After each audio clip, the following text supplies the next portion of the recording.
All right, hey guys, this is my podcast now. Tim has been disposed of. Jacob's taken over.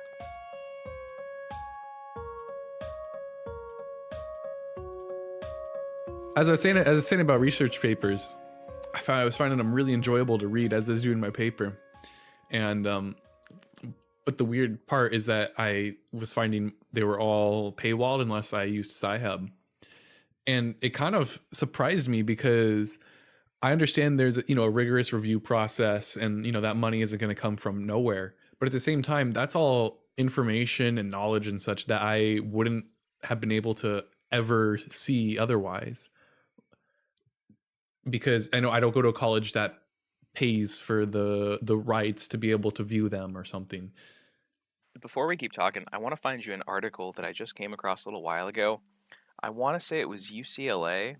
I want to say it was UCLA. One of the big schools just ran into a really big issue because they basically stopped paying for all of those papers, just saying it was too much money coming out of the college's budget to pay for them all because there were too many papers.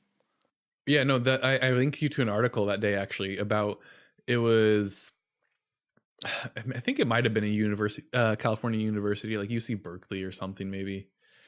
But they basically said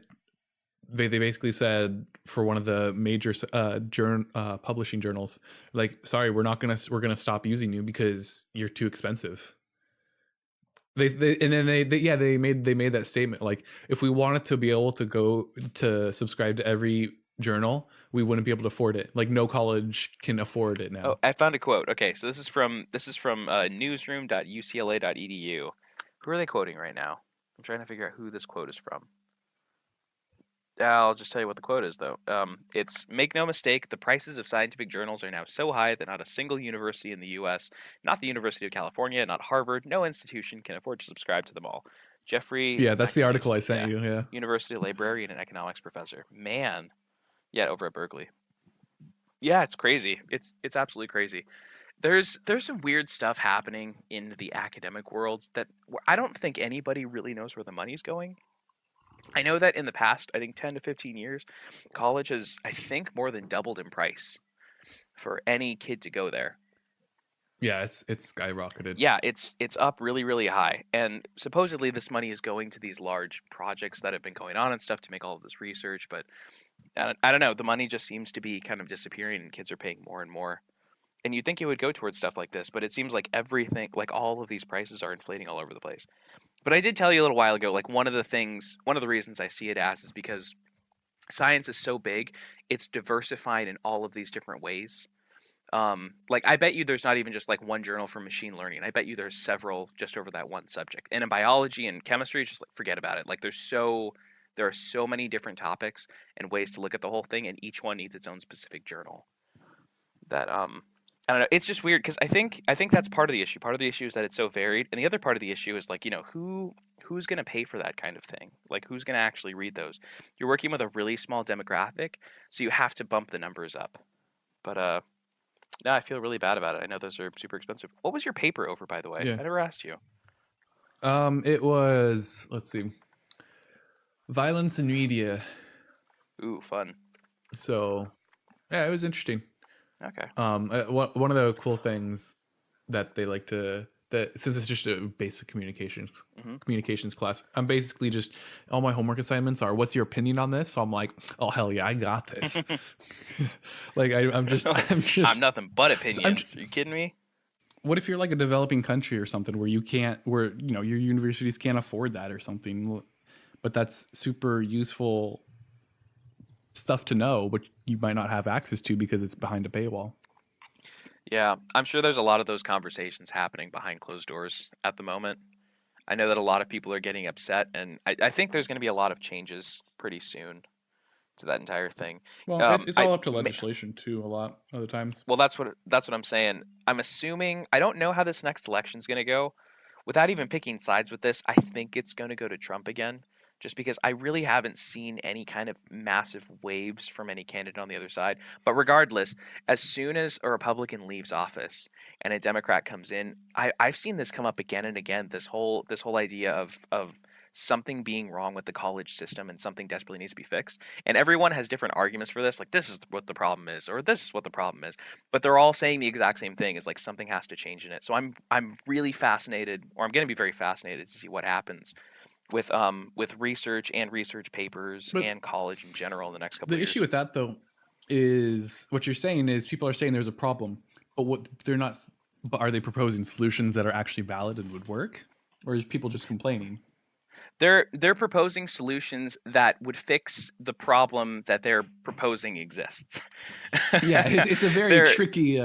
Well, yeah. It's Well, a I mean, fine this is line. always the thing with politics. You really don't know what's going to work until you try it and just see. Which is, it's always the problem with economics, and that's the horrible part, because you're kind of experimenting with people's lives. But you've got the really far left saying we've got to make all college free and that'll fix the problem, and then you've got a much more subtle one just saying like no, let's not make all of college free. What we'll do is, if the government's giving funding all of these research projects, then if those research projects bear fruit, like bear like new drugs on the market or something, then the government should get a kickback from that, and then we should use that kickback to send more kids to college. And then you've got other people saying no, what we need to do is just go in there and just make like half of this stuff free, or we should make these courses free, or everything should be posted online at all times, or there's a whole bunch of different solutions they're tossing around for it. I don't know what's going to work, but something's going to happen Yeah. because clearly there's something wrong with it. Yeah, but it's difficult because you have all the professors at colleges are going to be older people, but then you have people saying, "Oh yeah, well online schools or something are like let's use better technology, more technology." But then you watch a video from an online lecture or something, and you realize, wow, this guy has a terrible mic and he doesn't know what he's doing on here or something because he's older and he's not as familiar with the technology. Have you ever listened to the MIT whatchamacallit, MIT lectures? No, I haven't.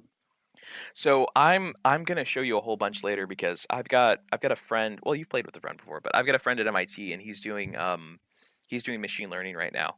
And I asked him a day or two ago. I was like, "Hey, can I learn more about machine learning? Like, what books are you using?" He goes, "Actually, we don't use books. All of our professors just post everything online for free." And I'm like, "Oh, so there's MIT. So there's That's cutting edge." nice. I mean, I guess if you're Yep, paying that much to go to MIT, you don't need to pay extra for books. that's fair. Yeah, but it's all free online apparently. So Yeah, so we actually, can there go was watch that later. a while back.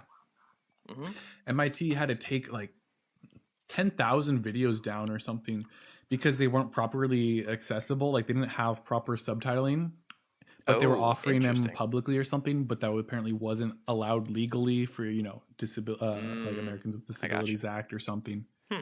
And so All they right. actually had to like take them down. I don't know if they ever put them back up or anything, but I know I remember seeing stuff about people trying to download them all in time. That's awesome. Well, I'm sure we'll be able to find them somewhere. Somebody Oh yeah. somewhere online saved those things. Oh well. All right, let's move on. We spent too much time on this. Can we talk about your DSLR thing first? I'm really curious about this camera thing that you have on the dock. What is this? So that is what I've been working on the past few days. Mhm. I have my Raspberry Pi set up with something called Octoprint, which it connects to my printer, and that way I can start prints. I can change temperature. I can control the printer, move it. Wait. Did you just lure me into a 3D printing corner? Is that what just happened? Maybe It's it fine. literally Go, says go. printing right there. I'm setting a time for 15 minutes. I thought it It's was not like going to printing take a that photo. long, man. It's not going to take that long. But All as right, I was go. saying, it's a little, you can hook up your Raspberry Pi to your printer. It makes it life easier. You have a web interface you can start prints from and all that.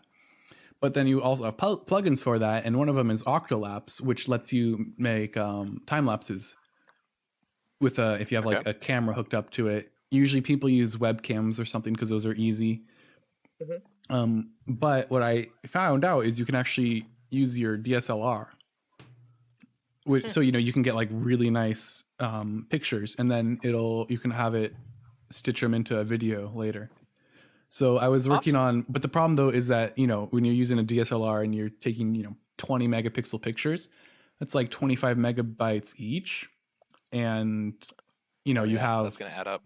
well, yeah, you have like a 600 layer print, which is pretty reasonable. And then all of a sudden, next thing you know, you have no room on your little Raspberry Pi on your micro SD card.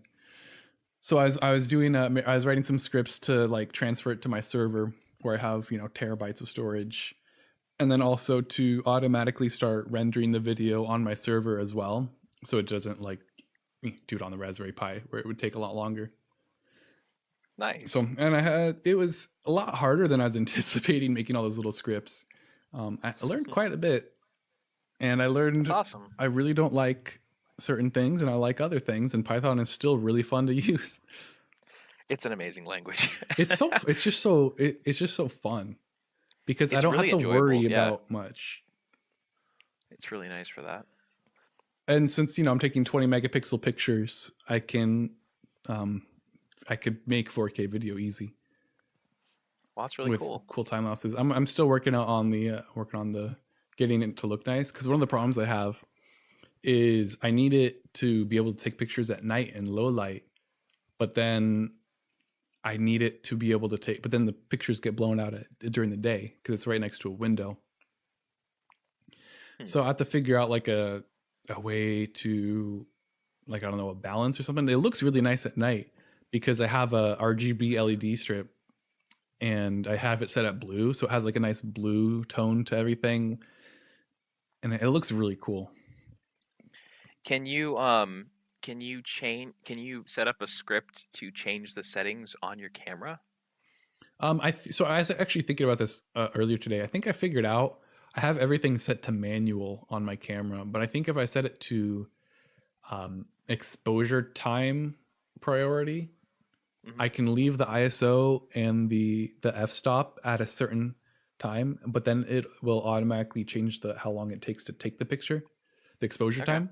Because right now at night, I have it at, because one of the problems is that since maybe I'm printing something, like the depth of field needs to be as big as possible.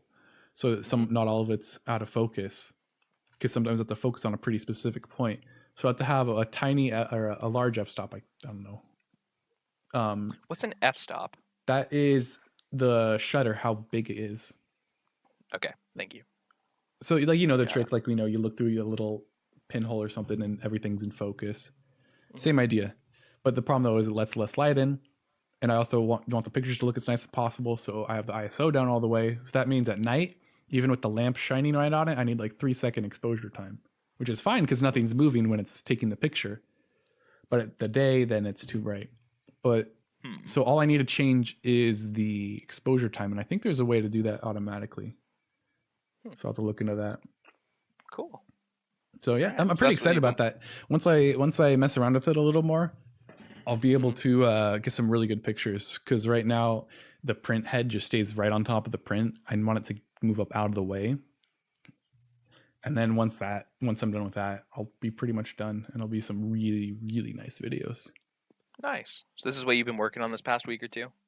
Yeah, just like the past 2-3 days. It took a lot longer than I thought it would, especially because to test things, I'd have to do like a short, like 30-second print to test it or something.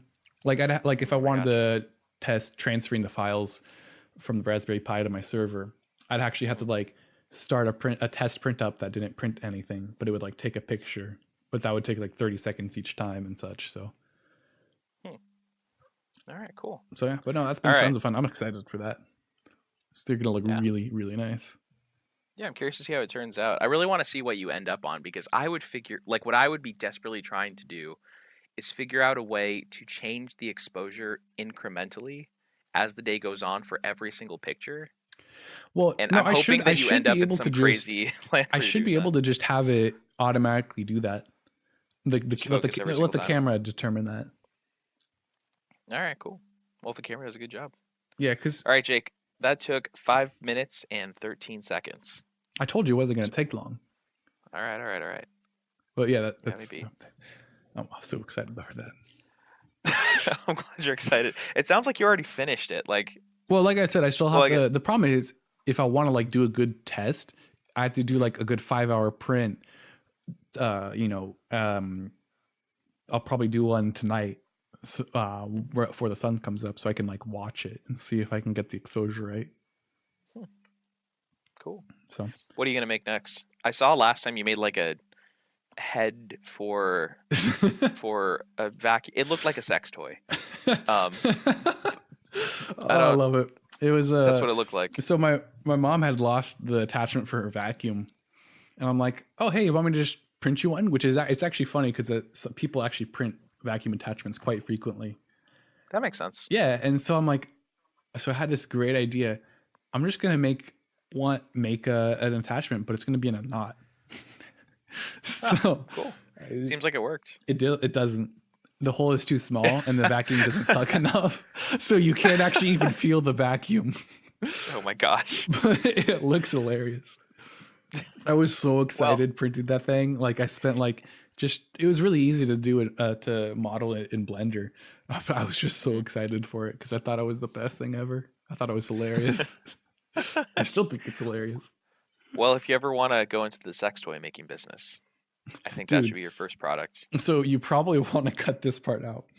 But okay. I found this, I can't even remember how.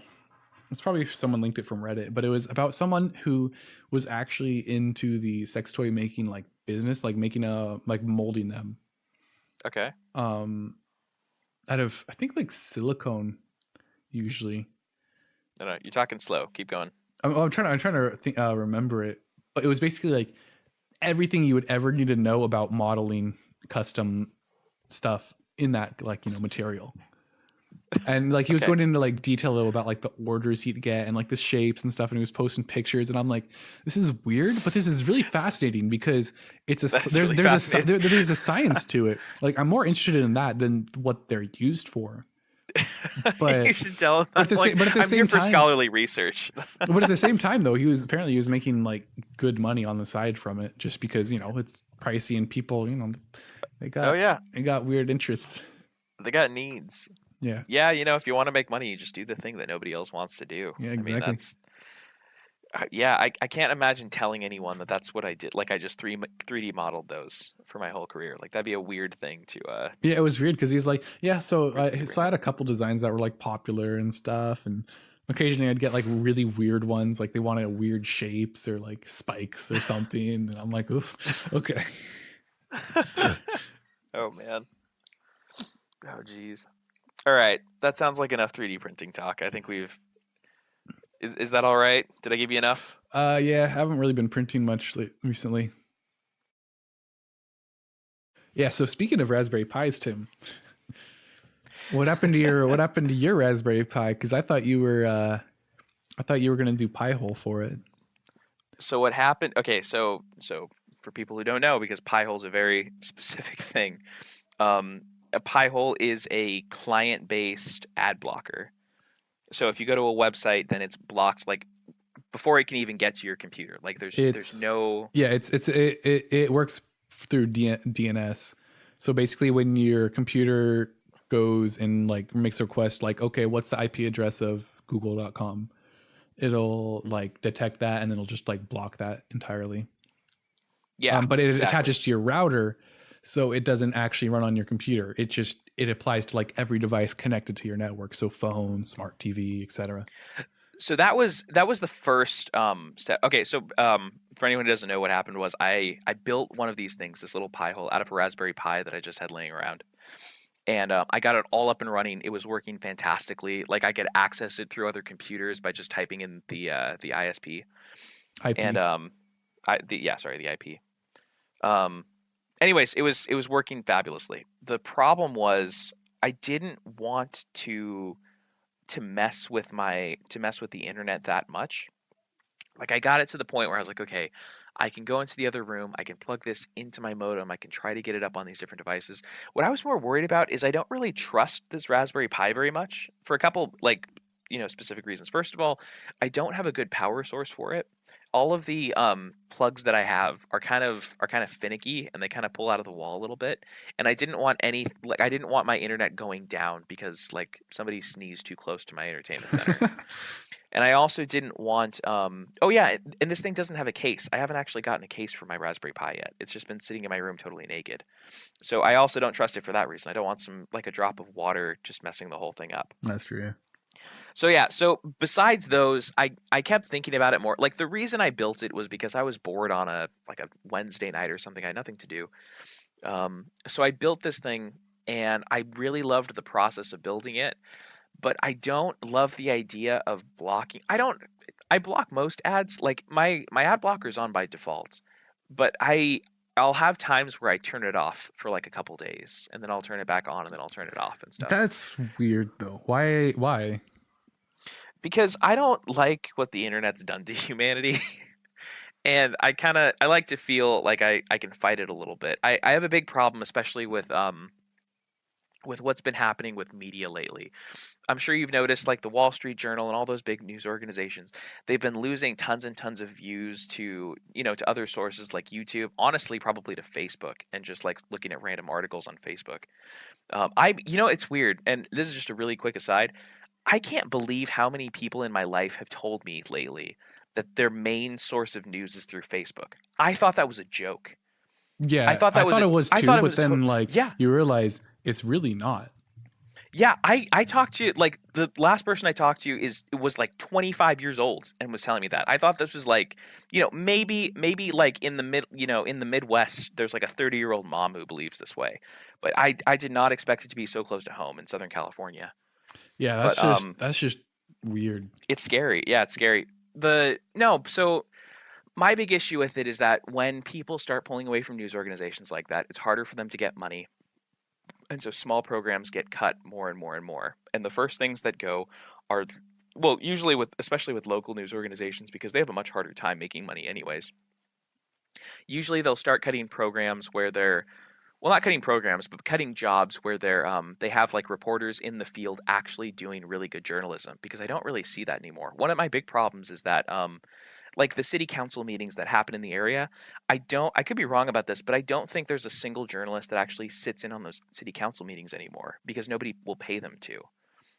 But that's like a really important thing for everyone to have. Like if there's legislation going through that's going to take this lot and make it a parking lot, people like really should know that in the area. But you don't really see that much anymore because they're losing money. So we talked about that actually in my communications class one week. And so like the point you brought up about how nobody goes to city hall meetings or anything, something anymore. That point was brought up actually. Mm-hmm. But and then also they're saying about how since they need the clicks to get the money now instead of subscriptions or something. Yeah, one of the things they put like a lot of pressure to like make sure their journalists are tweeting enough, or like they have a minimum amount of articles they need to post or something a week, so it encourages like quick turnover rates or something. Yeah, absolutely. And so I'm almost a little bit upset with ad blockers. I understand why, like, okay, the reason I have it on and the reason I don't just immediately get rid of it, because I don't really mind an ad. Like if I go on, like if I open up well, actually I think I have like several blockers on Facebook for other reasons and stuff. But if I open up Facebook, I don't mind seeing like a little ad on the side, mainly because I've just learned to tune it out. Like I'll just forget it's there and I won't worry about it anyways, just because that's just who I am. But obviously, like the problem is the incredibly aggressive ads that come on and everything. Like when you have 6 pop-ups that happen like on one screen or something, or just like one video that just auto plays and you can't get rid of it or something. So I have it for that reason, but I just keep going back and forth because I really don't like what it's doing to media right now. I don't think it's given a good solution as to like what can replace it. It's not going to be YouTube. But I get where you're coming from, but I don't feel like to me, I don't feel like most of the like a news site has earned my like respect enough, because they try to force it down your eyes so much sometimes. Like they're just not the definition of non-intrusive. Oh yeah, there's not any like news organization that I look to be like, oh, this is the one that I've got to see all the ads that they get their money and stuff. And well, I don't have anything honestly, like that. I know I've brought them up before, but Ars Technica, I actually don't mind their ads. I don't like their auto playing videos they have, but I mean, they're really even on mobile, you see like an ad at the top, an ad at the bottom, and like one in the middle, and they're not that bad. But then you have, or on desktop, it's not that bad. But then there's some sites where it's like you have a couple ads at the bottom, an ad at the top, like 3 in the text, some on the side. That's just too much, and it's just so much. Yeah, I don't blame them for it either. Like I'm curious as to how much. Okay, so I would love if I could like talk to one of the people for these organizations and to learn like, okay, for one ad, how much money do you guys actually make from this? Because it can't be very much. Because especially for a site like Ars Technica, like if you're going to Ars Technica, you obviously know something about computers. And if you know something about computers, you're probably going to know what an ad blocker is, because that's one of the first things you learn about. Well, that's one of when the you're reasons I like Ars Technica, is because yeah. oftentimes they go into the more technical details, especially about computer science and stuff. Like Yeah, like absolutely. maybe with ransomware or something that's WannaCry that was going around. They actually like explain what the people who discovered it. They actually like take quotes and like, oh, this is exactly how it works, and this is like the type of what it's encrypting with and stuff. And I'm like, Mhm. yeah, actually, they're not treating me like I'm dumb. And if I didn't understand any of this, I could actually like look it up and learn about it if I wanted. Yeah. But yeah, so this kind of gets back to what we were talking about a little bit earlier, because if so, Ars Technica obviously needs to pay the journalists that are doing this research for them and writing all of these articles and stuff. Yeah. So where is that money going to come from? Because you've got two options. Or if you're a news organization, I assume you're looking at it and saying, okay, I got two options. I can monetize, or I can put up a paywall. And the more I I can monetize. I can either put up ads or I can put up a paywall. And if I put up ads, that might work for a little while, but I've got to like toe this line, because if I try to put too many ads on, then all of a sudden people will start using ad blockers, especially with a site like Ars Technica. But then the moment I have to switch and everything, because I'm not making any money because of those ad blockers, all of a sudden I've got this paywall and people are upset about that. I think we're just putting them in this between a rock and a hard place, and I feel bad for them. Well, it's Like, I interesting don't though, know. because Ars Technica has a subscription option. Oh, do they? Yeah, they have a $25 a year one and a $50 a year one. Yeah, And maybe I'll look like into one that of later. one of the things I like, PDF downloads. For someone like me, that's great. I would actually, if I had that, I would probably download them and save them, just cause. Like Yeah, if they're absolutely. they're cheap, it'd be like a fun project to do or something, and it's not going to take up too much space. Yeah. You get no ads, you get access to subscriber forums. Probably wouldn't use those, but I mean, hey, it's a thing. You could use RSS feeds for the news as well. So Well, I guess you're right. I guess that's the one big thing that we're seeing. I mean, I guess, if you wanted to sum up our whole generation, you could probably say we're like the subscription generation. Everything is a subscription now. It's ridiculous. yeah, well, I mean, but this isn't this isn't a product of this generation though. This is classic journalism. Subscriptions to newspapers and such has been around for a long time. I know, but I don't think it ever was needed like it has been now. But I don't know. Anyways, yeah. So it just kind of bugs me. So that's just to finish this one off, the subject. That's the reason I just decided to kind of stow away the Raspberry Pi for now. I'm gonna do something with it eventually. What I really want to do with it is I want to set up an RSS feed that's constantly playing in the background. So every time, so I want to set it up to like 15, 20 different news sites, and I just want it to post the titles of the news sites constantly on my TV as the day goes on. Because I like being up on the news, but I just really want to see the headlines to kind of get the feeling of what's going on in the world. Yeah. Does that make sense? No, I like get if there's you. That's understandable. if there's like another attack in Paris, and I see like 5 articles pop up immediately about this attack in Paris, then I'll go and research that. But yeah, so that's what I'm planning on doing with it eventually. But yeah, no, that's good, because sometimes like the recent shootings in New Zealand, mhm. I don't even remember how I think I only found out about those because of like, so just on Reddit. I always want to say it was, how was it? It was just some off comment on, oh yeah, it was like There was a lot on Reddit. no, it was like on like wholesome memes or something is how I found out about it. Like not unintentionally on Reddit. And I'm like, so yeah, it is good to like, try to stay up to date. Probably not in the way I do, by accident. Yeah. I think we should take a short break. Sounds good to me. Yeah. I need to get some more water anyways.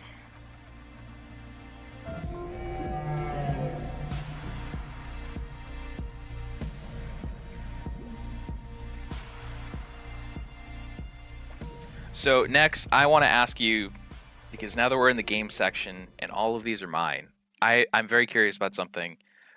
I guess this is kind of new. Yeah, it's not really news and everything. The Apex Legend Battle Pass. There we go.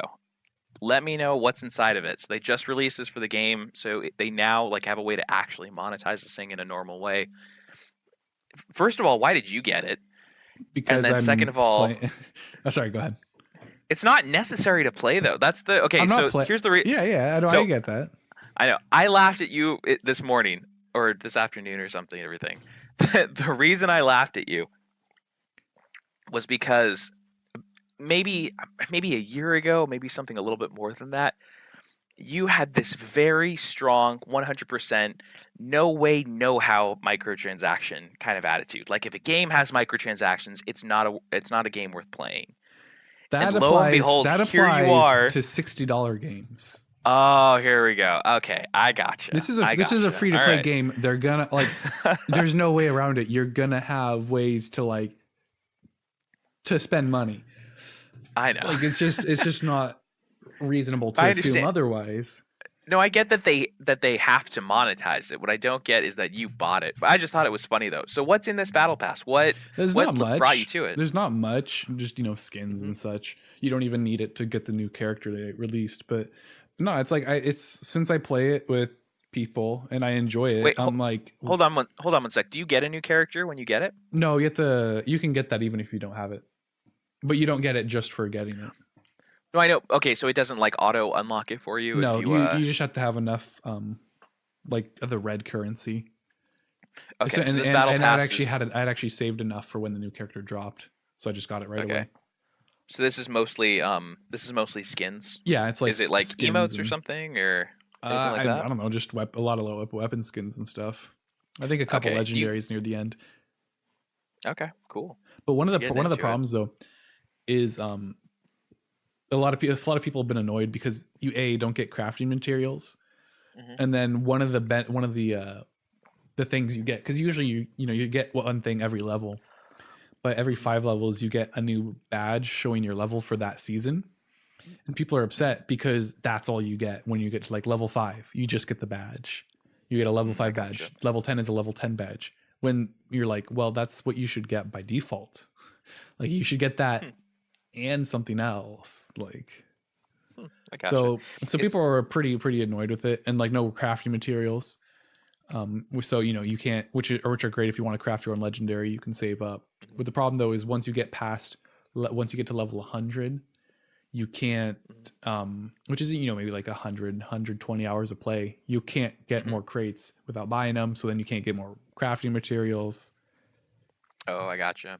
Yeah, it sounds like they've had a bit of a rocky start starting with the battle but pass I mean, stuff. it's the first season and stuff, and oh yeah, they gotta walk. And so I hate it though, because this is one of the things I hate about Reddit. It's just you go to any subreddit for like a big game like that, and it's just a shit show. Oh yeah, it's just people just crazy. Like who are so like opinionated, and I'm not saying like this they have invalid arguments, but it's like they're just like so surefire about it. Yeah. And it's like this is bad, and I can complain even though it's a free game, because they're still charging me money for it if I want it. I know. Like I always feel bad because I know a lot of those people, they probably decided like they were so upset about this is the one time they're gonna log on. So everyone who's been there for a while is like, yes, we know, we've heard it before. But then this guy walking in, this poor guy has no idea that everyone's heard this stuff a million times. Yeah. And he thinks he has this new brilliant idea of like, I'm unhappy. Let me tell you why. And has no idea it's been said a million times and everyone just hates him. Yeah, pretty much. I feel really bad for him. It's a shame because you go to some communities for smaller games like Factorio or RimWorld or Kerbal Space Program. And it's just tons of fun because everyone jokes about the game. Everyone, you have your typical memes and stuff, but it's just fun because you make fun of like, Factorio. You're actually the bad guy because you're on an alien planet and you strip the world of its resources to make a rocket ship and pollute the planet. Yeah, there's like and kill the natives. But everyone just loves the game. Or Kerbal Space Program. You see a person being like, yeah, I finally got my first rocket ship to the moon, and everyone just like is like excited, like happy for them, even though it's the most basic accomplishment. It's like it's just a very inviting community. So it's just annoying. Then you go into a community like Apex Legends, and you're just wow, this is trash. Oh yeah, absolutely. You can't. Yeah, the internet is not the place to try to stand on your soapbox. You leave that for small communities where they don't see you very often, like family. Family gatherings, as much as I hate to admit it, are the best place for it because it's the first time anyone's going to be hearing of it. Or there's at least a really good chance it's the first time they're going to hear about it, unless it's politics, because then they've all heard it like a million times and stuff. Then you can get all of those opinions out. Everyone hates you for it, but you don't care because it's the one time a year you see them. Perfect time for it. Absolute perfect time for it. But that's cool. I'm a little upset there's no flossing in the game yet. I'm waiting for that. I'm not going to play it again until the that's flossing season comes 69 pass. in. Oh yeah. Yeah. Oh, gotcha. What about the backpack kid? Oh wait, that is You flossing. mean Isn't it? the orange shirt kid? You gotta It's stay. orange shirt kid now. I thought it was. Well, backpack that was an kid. old one. That was like a while ago. What? I don't know about backpack all kid. right. Sorry, I'm usually pretty up to date on those Fortnite memes, dude, but not today. My bad. I want to know what's going on with Fortnite. We gotta check back in and go see what's going on. I bet they're just throwing things at people to play that game again. Like they were doing free battle passes a while ago. They were doing free. I don't know. I want to see what's going on. Well, apparently they're gotta actually pick up some losing a Fortnite decent again. amount of players to Apex, which is to Yeah, be that sounds about expected. right. Oh yeah, I mean, a they're new two big one totally came on the different market. games. hmm They scratch almost the same itch a little bit. I'm sure for some people. I mean, So I'm I've sure never they brought played quite a few Fortnite, so I over. wouldn't know. But just from watching, You game, what? Have you still ever? You still have it installed on your computer too, don't you? I probably do actually, but I don't plan on ever playing it anymore. Why? What? It's Why? just You it gotta doesn't try one. interest me, and especially seeing how Oh my gosh. how tower buildy the meta is. I'm like, no, that's not what I want to do. See, this is all right. This is what I don't understand about you. So you spend a long time talking about data preservation and all of this stuff and everything. I love focusing on history. I love history of video games, history of the world, anything. I just absolutely love history. Fortnite is the most fascinating thing I've seen happen in video game history in a long time. Like Apex Legends is a better product, but it didn't pave the way like Fortnite did. Like for some reason, and nobody's quite sure why still, but Fortnite just blew up overnight. Like I like it just for that like purely from like a I don't know what could you say about it from like a video game archaeological standpoint. I guess I'm not no, even it's sure that's the definitely right an term for interesting it. study case. But for me Yeah. personally, it was never really my type of shooter to begin with, and now Oh like no, I already know it was bad. like most of the stuff about it just from other people's anecdotal stories and such. And I've seen plenty of gameplay of bad players and good players. So I'm like, Do you okay. really? Do you really want to get to 60 years old, be surrounded by grandkids, not be able to look at them and say, "I was there.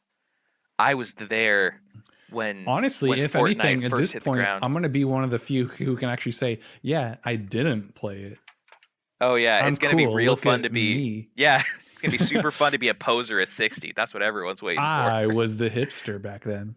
Yeah, you sound like a draft dodger in World War or in Vietnam. I'm like, oh yeah, I didn't go there. I was the cool In the one. that free to play escaped. wave of the 2010s. Oh, you I was got hit there. hard with that. Oh man, no, it's fascinating. It's really really fascinating, absolutely. and I like it for that. I don't like the gunplay. I think the gunplay is terrible. There's a reason I don't play it. Like I really do not like the game, but I do think it's really cool just to kind of see what's going on with it every once in a while because those communities are always amazing to me, especially around the MOBAs and such. There was there's a video I watched recently. This will be a really quick aside because we haven't even gotten into games yet, but I was watching a video on what's happening with the Tekken tournaments recently, like with the meta with Tekken. So Tekken has been going to the big I forgot what the big Evo. It's been going to Evo like every single year. Hang on, I have a question. Yes. What is Tekken and what is Evo? Whoa. Oh my God, Jake. I'm a little lost here. Okay. I'm all right. I'm gonna give you some homework later because this is kind of crazy. All right. So you know how there's like tournaments for video games? Yeah. Like Evo is the tournament for video games. For which game? Like that is for mostly fighting games. I'll look up the Evo lineup this year. Probably the new Smash Brothers. Yeah, Blaze Blue. No, well, yeah, that's true too and everything. Smash not so much actually. Smash for Nintendo GameCube is actually the one they play. They don't really go over to the new ones. That makes sense. Yeah, Smash kind of hit its stride in Nintendo GameCube. It's gotten like they've changed a lot of things about it in the new ones, and it's not necessarily better or worse, but the scene formed around the GameCube version, and so that's the one they always stick with. But it's a fighting game tournament. So when you think of Evo, you're thinking of like, the new Dragon Ball Fighter Z, Mortal Kombat, Samurai Showdown, Soul Calibur, Street Fighter, like Marvel vs. Capcom, those kind of games. Which honestly, I need to pick up more because I think I could really get into them. But okay, this is turning into more than a quick aside. Tekken is one of those fighting games. It's one of the ones that I grew up on, and it's different from a lot of the other ones, and a lot of it's a kind of different skill set for a couple reasons than the other ones. First of all, it's a 3-dimensional fighter instead of a 2-dimensional fighter. So you actually like walk around. It's very hard to explain. Okay, that makes me think of, is it full 3D or like a 2.5D like Little Big Planet style? Not Little Big Planet. So no. like actual full 3D. Yeah, there's a full 360-degree axis and stuff. But again, it's very like you'd have to. It still works almost in a 2D way. I'm not going to try to explain it right now because it's too much. You can look up a video later. Right. But anyways, it's different for that reason. But because of that 3-dimensional axes that you're traveling on, instead of having like 10 combos per character, you're really talking about like 50 or 60 combos per character that you have to memorize for each character in the game. And the roster's just grown throughout the years with all of the new versions. So the meta has gotten very, very stale for these games. But recently, a kid came in. I think his name was Hong Chu, or I'm not going to remember his name. But he came out of the woodwork with there's like 5 or 6 top tier characters and stuff. I don't remember their names right now. I could look them up if I wanted to. But anyways, the reason this kid's funny is because he used a giant fat panda as his main character. And this character had been totally written out of the meta for years. And then this kid out of nowhere kind of popped into the scene, won the Evo tournament, like the biggest tournament in the world for Tekken, with this new character that nobody had looked at in like the last 20 years as a real feasible option. No, it was great. He just wiped the floor with every single giant competitor that's been in the scene for like 10 or 15 years now. He wiped the floor with all of them, and the whole meta's been turned up on its head. So anyway, what I'm trying to say, my whole original point to this is I love trying to keep up with all of these things. I like trying to keep up a little bit with Dota and with all of the MOBAs and with Fortnite and stuff because I love hearing about these amazing things happening in the meta for these games. I'm surprised. I think it's I'm really surprised cool. you almost don't follow Age of Empires more than in that case because it's still growing. There are still people like there's a tournament coming up. That was played recently. It was actually really interesting. It is Hidden Cup, and so as spectators, you had no idea what the names of the actual players were. So you just had to guess by play style and such. Oh, that's cool. Yeah, it was actually a really fun as a spectator, and I binge watched the whole thing because I'm like, this is actually really fun, not knowing who it is. Because you're always like, well, this person, they like to do that a lot, so maybe it's them or something. And it was interesting hearing from the player's perspective too, is because through ping and stuff, they were kind of able to like, from Norway to China, that's it's lagging pretty bad or something. But it was still really fun as a spectator, and they're actually going to do a second one. I would appreciate, but that had like 6,000 viewers. Yeah. So it's hardly small. Well, I'd appreciate if you were my ear to the ground in that. Tell me if the whole scene gets shaken up anytime soon, because I'd be very curious to know about that. Yeah. I think right now it's actually going to be not much is going to change right now, because I don't know if they're planning a Age of Empires 2 Definitive Edition. They might. I'm not sure. But I mean, there's always AoE 4. Who will see how that goes. I'm cautious, very cautiously optimistic about that. Right now, though, the meta is kind of stale for Age of Empires, and I don't think they're going to be doing for the HD edition. I don't think they're going to be doing more content. So, all right. Well, let me know if it gets shaken up. Let me know if there's any new players to the scene. I'll be really curious about that, and I'll try to start keeping you a bit more informed in fighting games. I'm starting to. I'm just going to buy a fighting game soon. Like, I really want to get into one of them. It's an itch you got to scratch. Yeah, no, it's a genre of game that I've really never picked up before. Well, okay, I did when I was little, and I used to love them when I was little. And we're talking like, 10 or 11 years old or so. But the more I learn about them, they have some of the most interesting, like fantastic metas of any of these games. And it's not really a although I can't really say that about it exactly. It's just really fascinating. I really enjoy seeing all these tournaments happen, and Evo's a really really big deal. Like that tournament, like millions of dollars are being thrown around in Evo every single year. Anyways, all right, I'm done on that. But I speaking of Age of Empires, real quick, oh god, what do you have to all say right. about Age of Empires 3? Okay. In my game list. All right, so I've got a whole bunch of games on here. I'm gonna list them off really quickly, and I'm not gonna spend much time talking about any of them. Metro Exodus, I picked up for about 10 minutes or so. Tom Clancy's The Division 2, I picked up for possibly less time. Well, no. I must have picked these both up for at least 20 to 30 minutes. Um, So Tetris, I've been basically, playing you several. booted it into the menu. Yeah, I I at least booted into the. No, I played like the first mission in like each of these. Oh, okay. I played several Tetris games. AOE 3 is on my list. Wargroove, and then Final Fantasy Tactics. So I'm gonna go through each of them really really quickly. AOE 3 I picked up a little bit because I was feeling nostalgic for Age of Empires 3. It doesn't hold up well at all. It's just garbage. I can see why people didn't like it at the time, and still now it doesn't feel good. For some reason, and I think this is because they were trying to get really detailed character models. That's the only thing I can think of, because the camera is really pulled in on the game, Oh and yeah. you can't see anything. It's garbage. You cannot see anything in the game. You It know, just feels really really it's bad. actually funny you should mention that, because in Age of Empires 2, I once saw a picture of it on, like, back in the late 90s on a old CRT monitor. Yeah. And that's like looking looking through like a paper towel tube or something, like a Oh cardboard yeah. tube. It's zoomed in so much compared to the 1080p screens we have now. Yeah. I think the company who makes Age of It Empires. used to be Ensemble Studios, but Microsoft shut them down a while ago. Okay, well, Ensemble Studios, I think they caught on to the wrong things that made Age of Empires really great. Definitely. I think that yeah, I think the small screen held back Age of Empires 2 until larger screens became like a norm. And I think with AoE 3 they wanted to keep that same feeling of like, the small tightness of the whole thing to like you were really really on the ground with these troops and you could see them and stuff. So they kept that for Age of Empires 3 and didn't give you an option to get rid of that because it's always zoomed in. I could not figure out how to make it bigger. And it just made it feel terrible. Besides that, it's okay. Like it's a fine game. It's not great. It's not near honestly Age of Empires 2 feels like a newer game than Age of Empires 3 does. But but I don't which want is to spend interesting. yeah, I don't want to spend too much time on it. But yeah, it Yeah. just No. it feels incredibly dated even compared to the one that came Yeah, before. and it's just the game plays slower. There's not as Yeah. much, like, I mean, you have your home, your, what is it, hometown, home city. Yeah. That's just like, it doesn't add enough interesting variance to the game, I feel. Yeah, I think they got excited and they tried to change too many things at the same time. Definitely. Like if they experimented with one thing, that'd be something to work with. But they experimented with 3D graphics and messing with the mechanics of the game. That's one of and the so it things I just like felt way about too Age of different. Empires 2 is it's actually like 2.5D.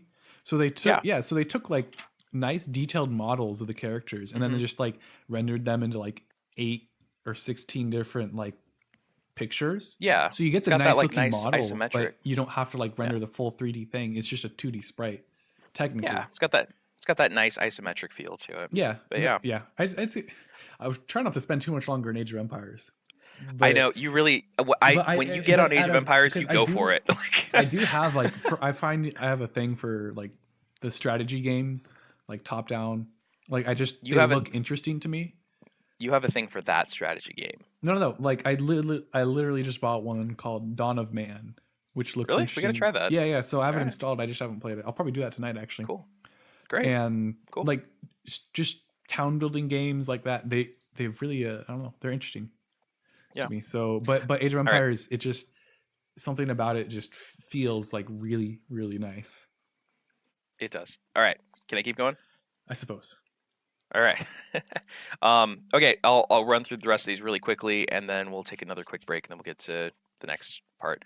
Okay, so Metro Exodus. That's the new one from what's the studio? I'm gonna feel really Deep bad if I Silver, I don't say think. the name. Is it Deep Silver? Something Silver.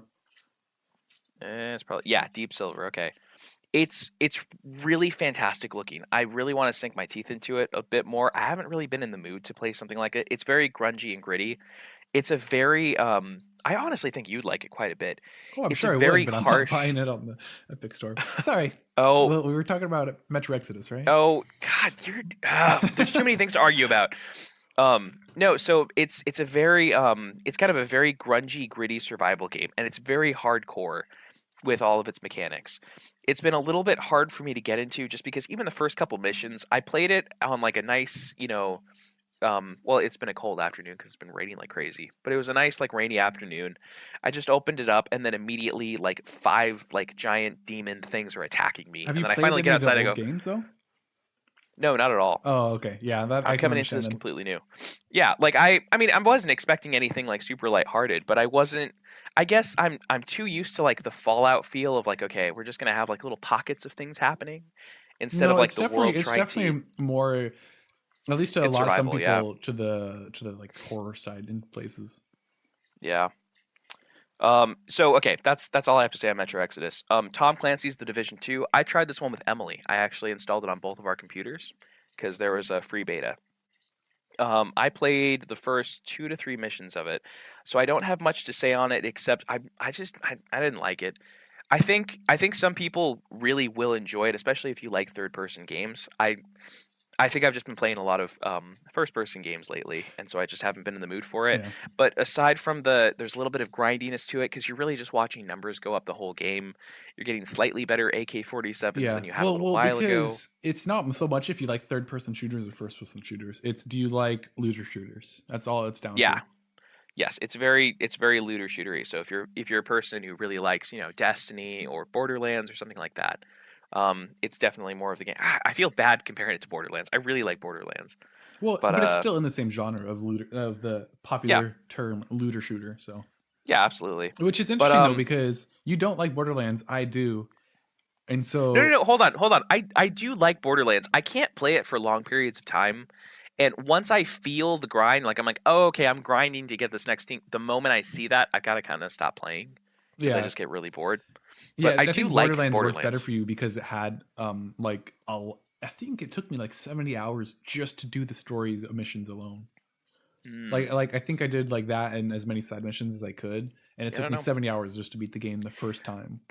Yeah. Do you like one or two more? Because I really like one, but I feel So most people I like two can't more. honestly answer that because I had one on the PS3 and I played two on my PC. Hmm. So I can't really say which one's better. Okay. Man, now you're actually making me. I own the first one on the PC and I have it installed. You make me Yeah. want to play it now. Yeah. I'd totally be down to play it with you again. I really like Borderlands One. So Um. this is a bit of an aside though. One of the problems, this isn't a dig at you, Tim, or anything, but one of the problems I have playing games like that with you is that Are we you never ready for the complete dig them. people? And so we usually like we play it like once or twice, but then we never like actually see it through. All right. I have something to say for that. Okay. I am waiting to play more Skyrim with you. I'm waiting to play more Terraria with you. I'm waiting to play more of I forgot which other games we have right now on the back burner and everything. I think there's a little bit more to it than what you're saying. I think you don't appreciate the way I play games sometimes. We definitely do play games differently. That's for sure.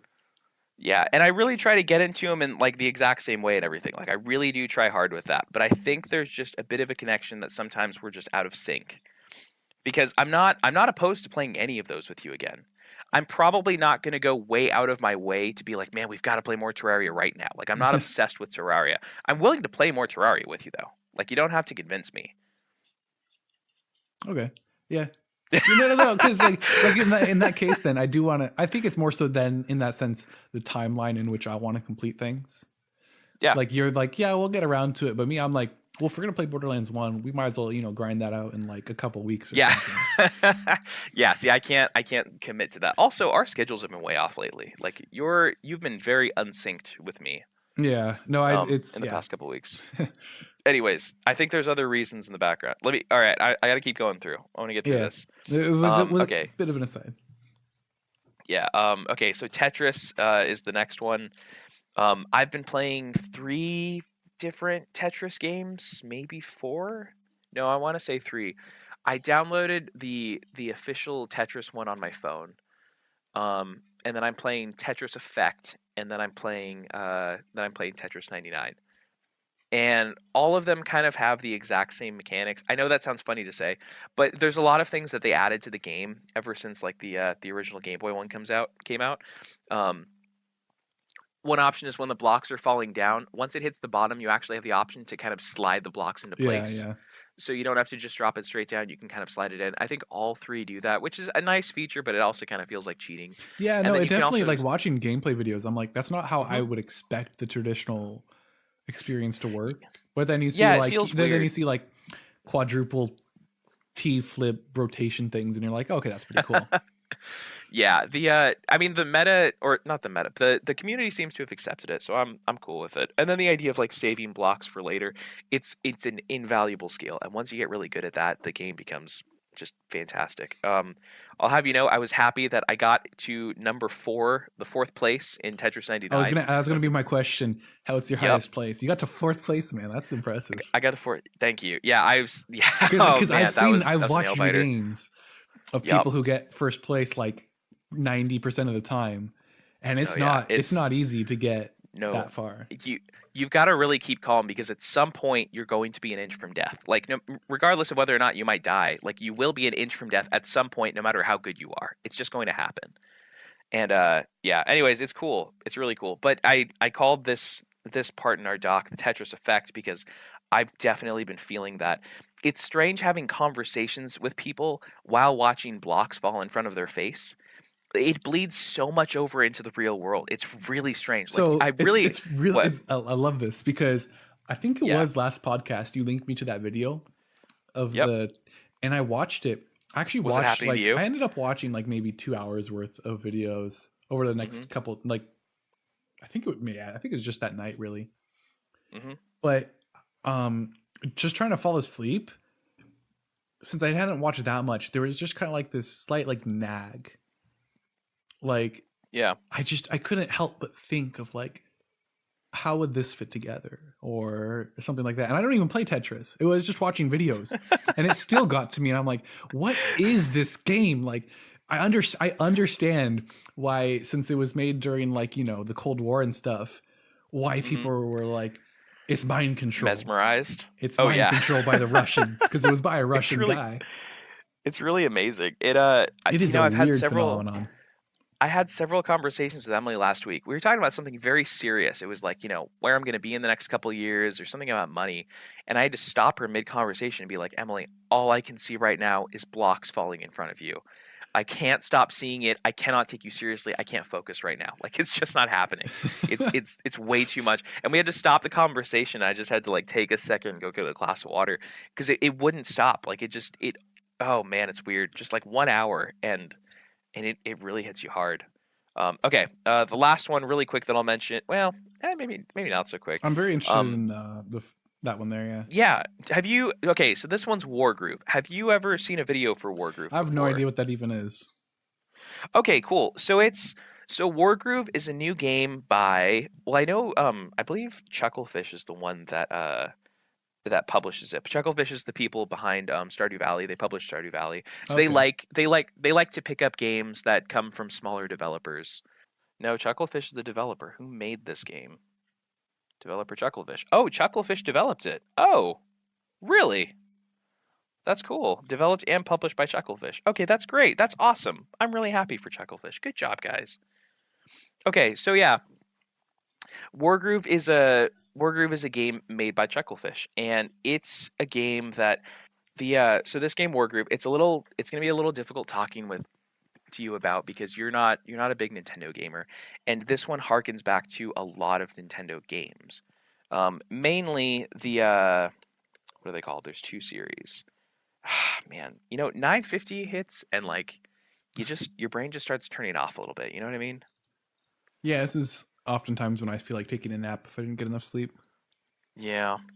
Um. Okay. So it's like two different series, and I'm having trouble thinking of those series names. They're incredible. Fire Emblem. That's what I'm talking about. Fire Yeah, a Emblem. game I haven't played. Yeah, so it's a lot like Fire Emblem and not Tiny Metal. There's another game like There's a game that Tiny Metal was based on. Tiny Metal was based on. Oh, come on. Wargroove. is a game a lot like Fire Emblem and Advance Wars, which are both really big main staple series for Nintendo. Like those are really, really big series for them. And it's like them in many, many aspects. It basically looks exactly like Advance Wars, except the graphics are a little slightly different. But the main mechanics of the game, for somebody who's never played them, obviously, um, is that you have a commander. And you don't always have a commander, but in this game you have a commander, and you have a keep or a castle.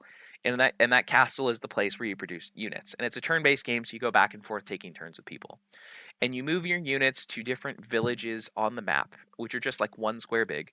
And if you stand near them, you can conquer those villages, and then those villages produce gold for you. So you're gaining all this gold and everything. And then throughout the game, you're building more and more troops, as well as fighting the enemy. And the first one to conquer the enemy is the one that wins.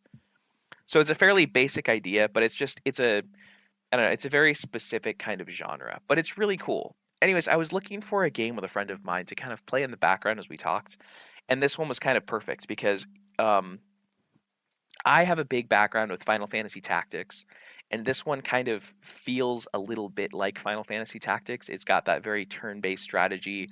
Um, there's also like a rock, paper, scissors kind of mechanic with the different units you're using. Like, this person has an archer, so you should make a ballista. But if you have a ballista, you're going against a knight, and that's not good. It's that kind of back and forth feeling of it.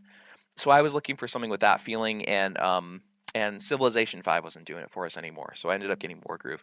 It's really fantastic. Again, it's made by Chucklefish, the people behind Stardew Valley, and I don't know, they didn't disappoint. If you're into like very specific, games from your childhood and stuff, it's really fantastic because it feels exactly like Advance Wars did, or does actually.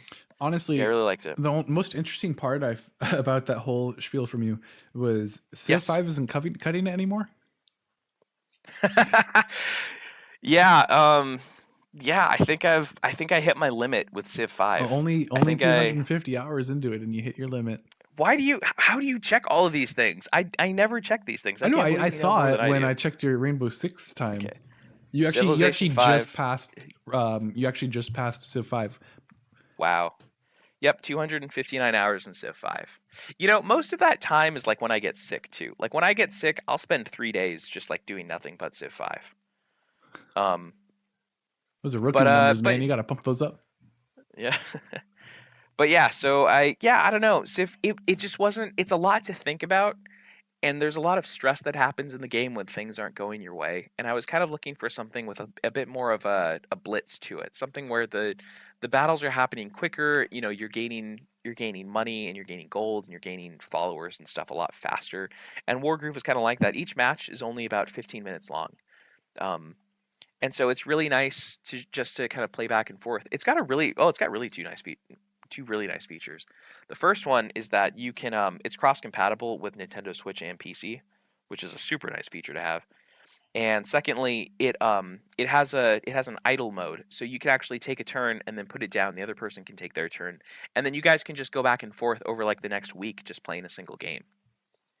So it's kind of cool. It's got a lot of features that I was looking for with my long distance friends. Yeah, no, that's definitely something that I like. I want something like Civ 5, not Civ. Civ 5. Civ 5, where you can like just leave it open and just keep playing like throughout the day. But with a game like that, it's so graphic. It's a 3D game. It's not like easy and quick to just boot it up real quick. Yeah, So it like would a be 2D game is much more. It's easier to do that. yeah.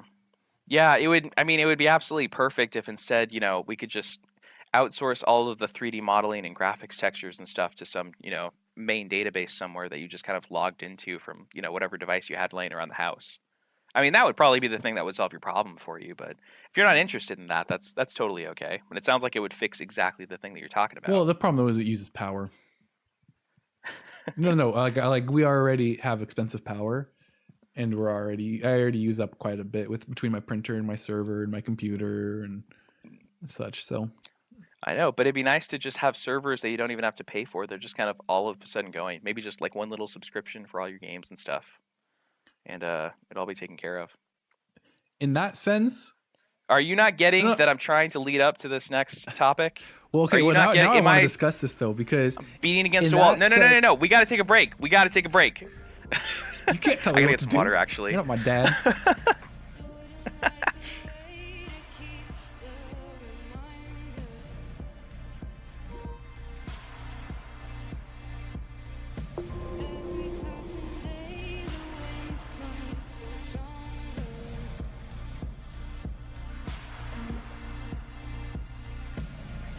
So I wanted to bring up something with you, and I want to put cards on the table. I feel bad because I think the way I built this, it's basically exactly the way that it was discussed in another podcast.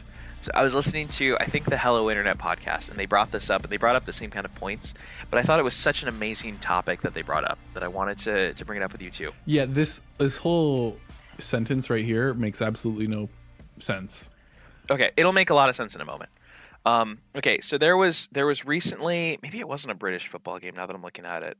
All right, Washington Post, Chelsea's Kepa. I can't read this guy's name. I think it's Kepa Arrizabalaga. Ooh, can you send that? I want to try. Yeah. Okay. Yeah. I'll send you the name. You can try to figure this one out. So wait, what is he? Spanish? Oh, okay. Spanish. Yeah. Okay. Arrizabalaga. Arrizabalaga. All right. That works. That works. Okay. Arrizabalaga. There was a soccer game or football game, whatever you want to call it, and everything that happened in Spain a couple weeks ago. This was in February, so it was last month. And at this soccer game, I believe this guy's team was down a little bit. I don't remember exactly. Oh yeah, it was 4-3. I believe they were down a point or something, and so the coach got up and he decided to bench this guy and to bring another person onto the field. This guy said no. Everyone just kind of stopped that were playing. The coach had a tantrum on the field, but then eventually gave in, and they just kind of let the player keep playing. He didn't know what to do because it had never happened before. And so now there's this big controversy over, yeah, it was just the most ridiculous thing. So there was pretty much everyone, I think, was, I mean, except for like diehard fans, were really against this guy just because they're saying, like, you idiot, you're not thinking about the team, you're only thinking about your own selfish pride. I don't care if you think it was the wrong call for him to make and stuff. But it's going back and forth. But it was incredible that they actually let him stay on the field. I don't think it ended up like in any incredible way. I think it was just like a normal game after that. But it was just this incredible thing where everyone was oh, I'm finding an article about it in Washington Post. He said, I wanted to take the time today to apologize fully and in person to the coach, to Willie, my teammates, and to the club. Arrizabalaga said in the statement, I have done this, and now I want to offer the same apology to the fans. So even he feels bad about it, because I think his emotions were getting to him while he was on the field. Yeah, it sounds like it. Yeah, but his emotions got so high that he just decided to say no. And nobody had ever really experienced that before. And so now they're kind of reviewing the rules and stuff on how to deal with these players. How the coach should react when they do that kind of thing, whether or not this coach is going to get fired. Personally, I'd probably fire the coach for not actually taking him off the field. Like, he conceded, which doesn't show great leadership in my opinion. But anyways, so that happened. And then there was another thing that happened a couple months ago, and that was Amazon HQ2. Do you remember this whole story? Yeah, they were having a whole practically popularity contest on it. Well, no, okay, so that was last year sometime, but this recently happened after that one woman, Alexia Ocasio-Cortez, started making waves in I forgot what organization she was put over, but she's part of some board that researches these companies and what they're doing. And anyways, Amazon got caught in the middle of it. So Amazon was ready to set up its new headquarters in, I wanted to say it was in Washington D.C., but all of a sudden I'm seeing stuff that says New York. So I'm just not going to talk about it because I don't want to research that stuff again. Yeah, no, it was. Yeah, I heard it was going to be New York. Okay. So, but then I remember reading something like, oh, well, actually, that might have been a mistake. I don't know if they're actually still going with New York or not. Amazon 20. Well, they're not. That's kind of the big issue. So what happened was they went in there and they had this big popularity contest, basically, looking at different cities and saying, what perks can you give us to come here? Can we have any tax breaks? Are you going to give us any workers for free, and will you subsidize those workers because you want them to be working and stuff? Like, they were looking for these different things. And Amazon's such a big company with such weight that was a huge deal for any city. So they were kind of bending over backwards to get them. So Amazon finally landed on a city, and I guess it's New York. I think I heard it wrong a while ago as Washington D.C. But they decided to make their second headquarters over there, and this got a lot of people upset. Mainly Alexia Ocasio-Cortez and her ilk, because they were looking at it and saying, "How dare you make the taxpayers and all of these people do that and stuff? They shouldn't be bending over backwards for you. You should be thanking them for giving you their work." It was this big back and forth. So Amazon, after they'd set up the plans, they had everything ready to go. They had all the blueprints drawn up and stuff, and they were getting ready to break ground. They got up from the table and they walked away. And Jeez. nobody was expecting them to do that. It was this huge, massive deal, and it would have given so many jobs to the people of that city. And it would have been so incredible for their economy and stuff, but they thought they had the upper hand, and they didn't realize that that Amazon's a company, and the company can just say, "You know what? We don't want to be caught up in this whole mess that you're putting up for us, so we're just going to leave." So they upped and left the whole thing. Dude, I'll bet you some people are not going to get reelected. Oh yeah, it was a big deal. Well, I mean, this has been the whole thing happening around Ocasio-Cortez, but we'll talk about her later. Anyways, this got me thinking about the YouTube drama, and I thought you'd kind of want to weigh in on this a little bit, because I thought it was fascinating how there and again, I think this was brought up on the Hello Internet podcast, and I feel bad for stealing this, but it reminded me a lot of how YouTube kind of handled what I believe now, very, very poorly. All of you remember the things about the Washington Post and people and the and all the advertisers pulling out and everything. And YouTube, basically, they did everything they possibly could to appease all of those advertisers and to make sure that their content could be monetized again in the same proper way. The first time or the second time? Both times. Okay. I mean, because I believe it happened several times, and then they had the weird one about the child pornography and stuff. It's been that kind of just. Yeah, they had that whole thing. But what if they just said no? I mean, I'm very curious as to whether or not, is YouTube, how much power does YouTube hold? I'm not really sure YouTube knows how much power it holds in those negotiations. Yeah, it's weird because they're in a position where it's clear that if you want to advertise to actually quite a large demographic, then you can go to YouTube for it. There are just some things that if you advertise on TV, it's just not going to hold the same weight as advertising on YouTube. Yeah. And so it's almost like these companies they could in theory be missing out.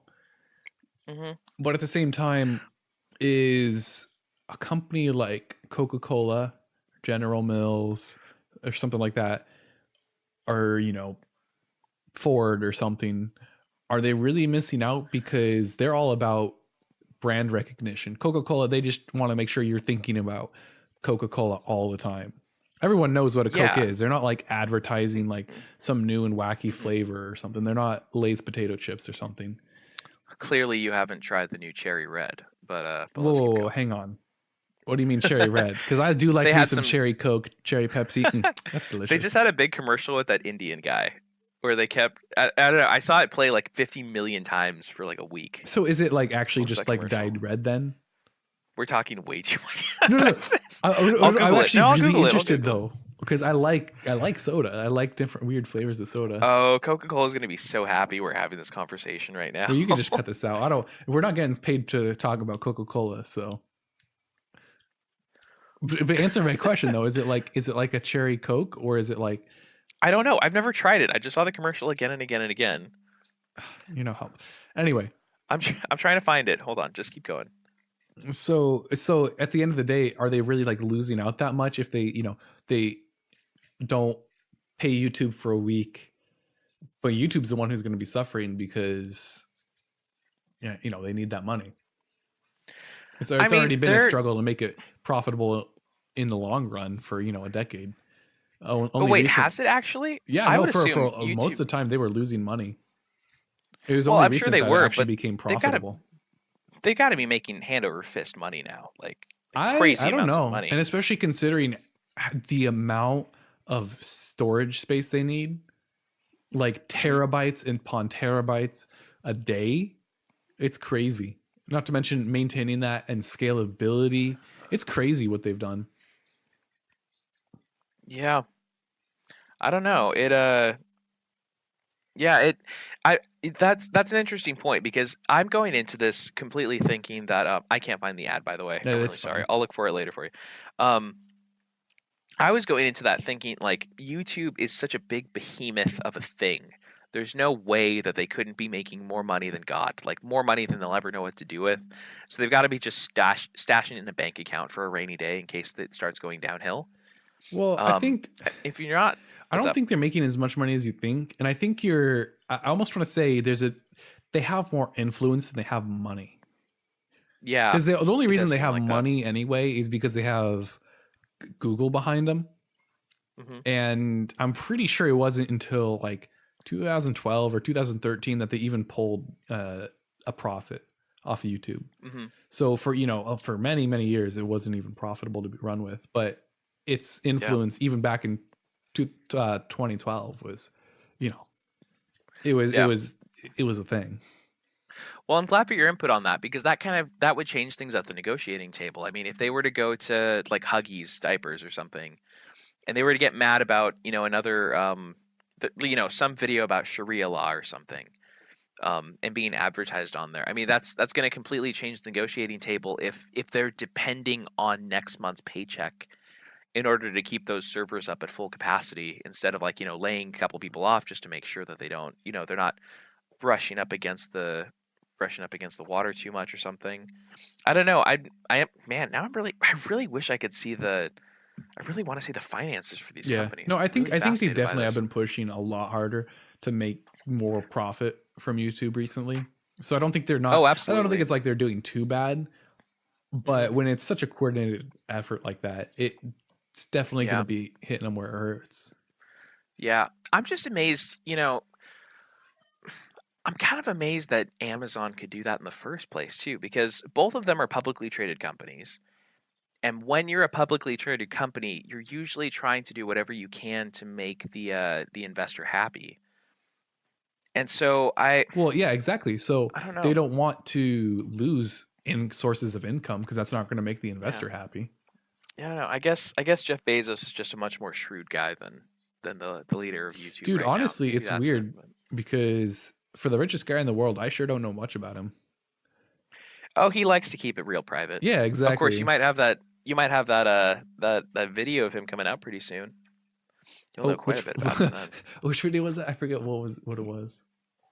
You, I'm not going to talk about it on the podcast. You can Google it later No, for no, no. I know yourself. which video you're talking about. I remember. Yeah, I remember that.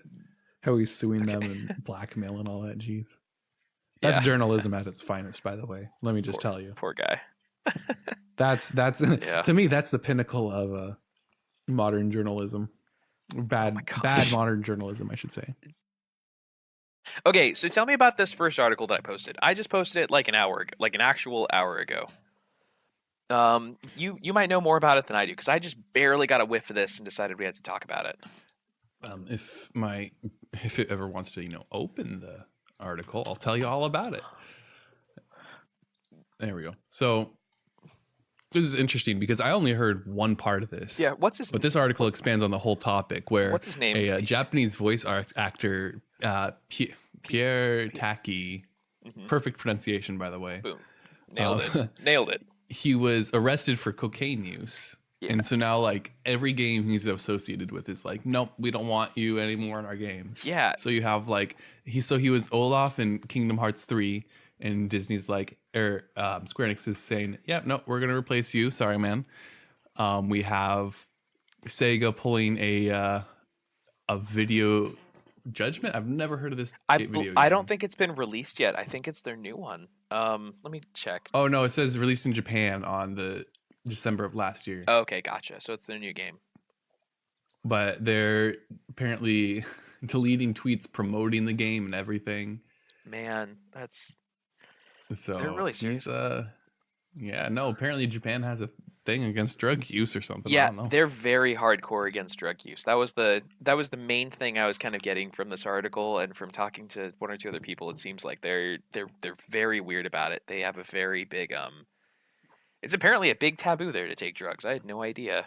But yeah, That's weird. yeah, I know. Anyways, it's just It's a very interesting culture, given they were like the play what's the word? public. Their work ethic, Yeah. and then also that, and you get how strange they are compared to Western cultures. Yeah, I guess it must kind of feed into that whole like public dishonor kind of feeling. I'm trying to look at whatever Yeah, maybe. else this guy's in. I see Attack on Titan Part 1. I'm looking for anything like mildly westernized that Parasite Part 1 and 2. I mean, honestly, Kingdom Hearts 3 is like That's the a huge closest you'll deal. probably get. Absolutely. I was wondering because I wasn't sure if I heard Olaf, and I wasn't sure if that meant like Olaf from the actual movie. So I was kind of looking for that too. Like I was wondering if like they'd released a Japanese version of Frozen and he was in that, but I don't think so. Yeah. It is interesting though, Mhm. when you consider that they can just change the voice actor through an update. Oh yeah. As a it's so weird. Mhm. Like it's similar to how there's a Grand Theft Auto game Mhm. that they had to stop selling because the 10 years music license was out. Oh really? So they literally just they had to I think they just stopped selling the game altogether. I might be wrong on that, but I know there's some sort of thing, or maybe they just took out the songs in the game. See, that's kind of one of my worries with and we're gonna talk about this a lot more in a minute and everything. For what I want you to understand going into this next topic is that I don't love the idea that we're losing physical games. This will make a lot more sense in a minute for listeners, but I don't love that idea. And one of the big reasons that is because of things like this, where you can go back and just remove songs that you've lost the music licenses to. Like it's no longer like a product that's going to, be there forever. It's an ever-changing thing. And depending on like, the shifts in legal battles, the product can actually change after you've bought it, which I really don't like. And I kind of wish they couldn't do that's that. it's an interesting point because games, at least a lot of the major games these days, you have like the Division 2 or even like a really good game like the Rainbow Six Siege, Or Division which 2. is nothing like how it was when it was released, because people like it's just a way better game now. But at the same time, it's definitely not what you originally bought. Another really interesting thing about Pierre Taki that I just came across, and I'm assuming that's how you pronounce his name. That's what I'm going to stick with for now. He made a movie called Chin Yu Ki, The Journey to the West with Farts. I don't know what this is, but I really want to see it. You willing to watch it with me later? I'm trying to figure out I don't understand. Journey to the West with Farts. It looks very. I'll send you a picture. So okay, Actually, here's what I'm wondering though. Okay, what? Are they using farts to like travel west? Are they traveling with farts, or what's going on here? You got to see the movie, man. It's an I'm hour. intrigued. It's an hour and 40 minutes long. It was made in 2016. I'm not gonna send you the box art, but I'll describe it for you so that the listeners can enjoy this. There's a whole bunch of people on the front, and it has like a gold and white kind of aspect to it. And there's a man on the very front. He's very skinny, and he's in a pair of leopard print Speedos. And he's holding a golden poop in his hand. Oh, and he has a tiara. It looks pretty good. I'm excited. So why didn't we go see this in theaters? I don't know. That's a really good question. We need to watch more foreign films. Clearly, we need to get more cultured. We just need to move to Japan and immerse ourselves in the culture. Yeah, full weebos. Just gotta go for it. Oh man, yeah. I don't know. It's absolutely crazy how Japan. Man, I'm really trying hard to get this thing kickstarted. Well, no, I'm trying to remember where we left off, because you were talking about how you don't like how we're going towards not owning your games. Because we were talking about music licensing for games and how that can get removed. That's true, but I think that was all I had to say on it. Oh, okay. It sounded like you had more to say, so I'm like, oh, okay. Well, I'll just wait till he gets back then. Nah, I think that was it. Do you have anything else to add? Just that I think you're right. I always want to own my games. Yeah. I want to mention something. Well, I got two little quick asides really quick before we jump into the GDC news that we just had. I want to talk about Xbox Game Pass for. No, I'm sorry. I want to mention two things. Did I already talk about Xbox Game Pass on Nintendo Switch? When was the last time we recorded? It must have been quite a while. Apparently at least 3 weeks ago.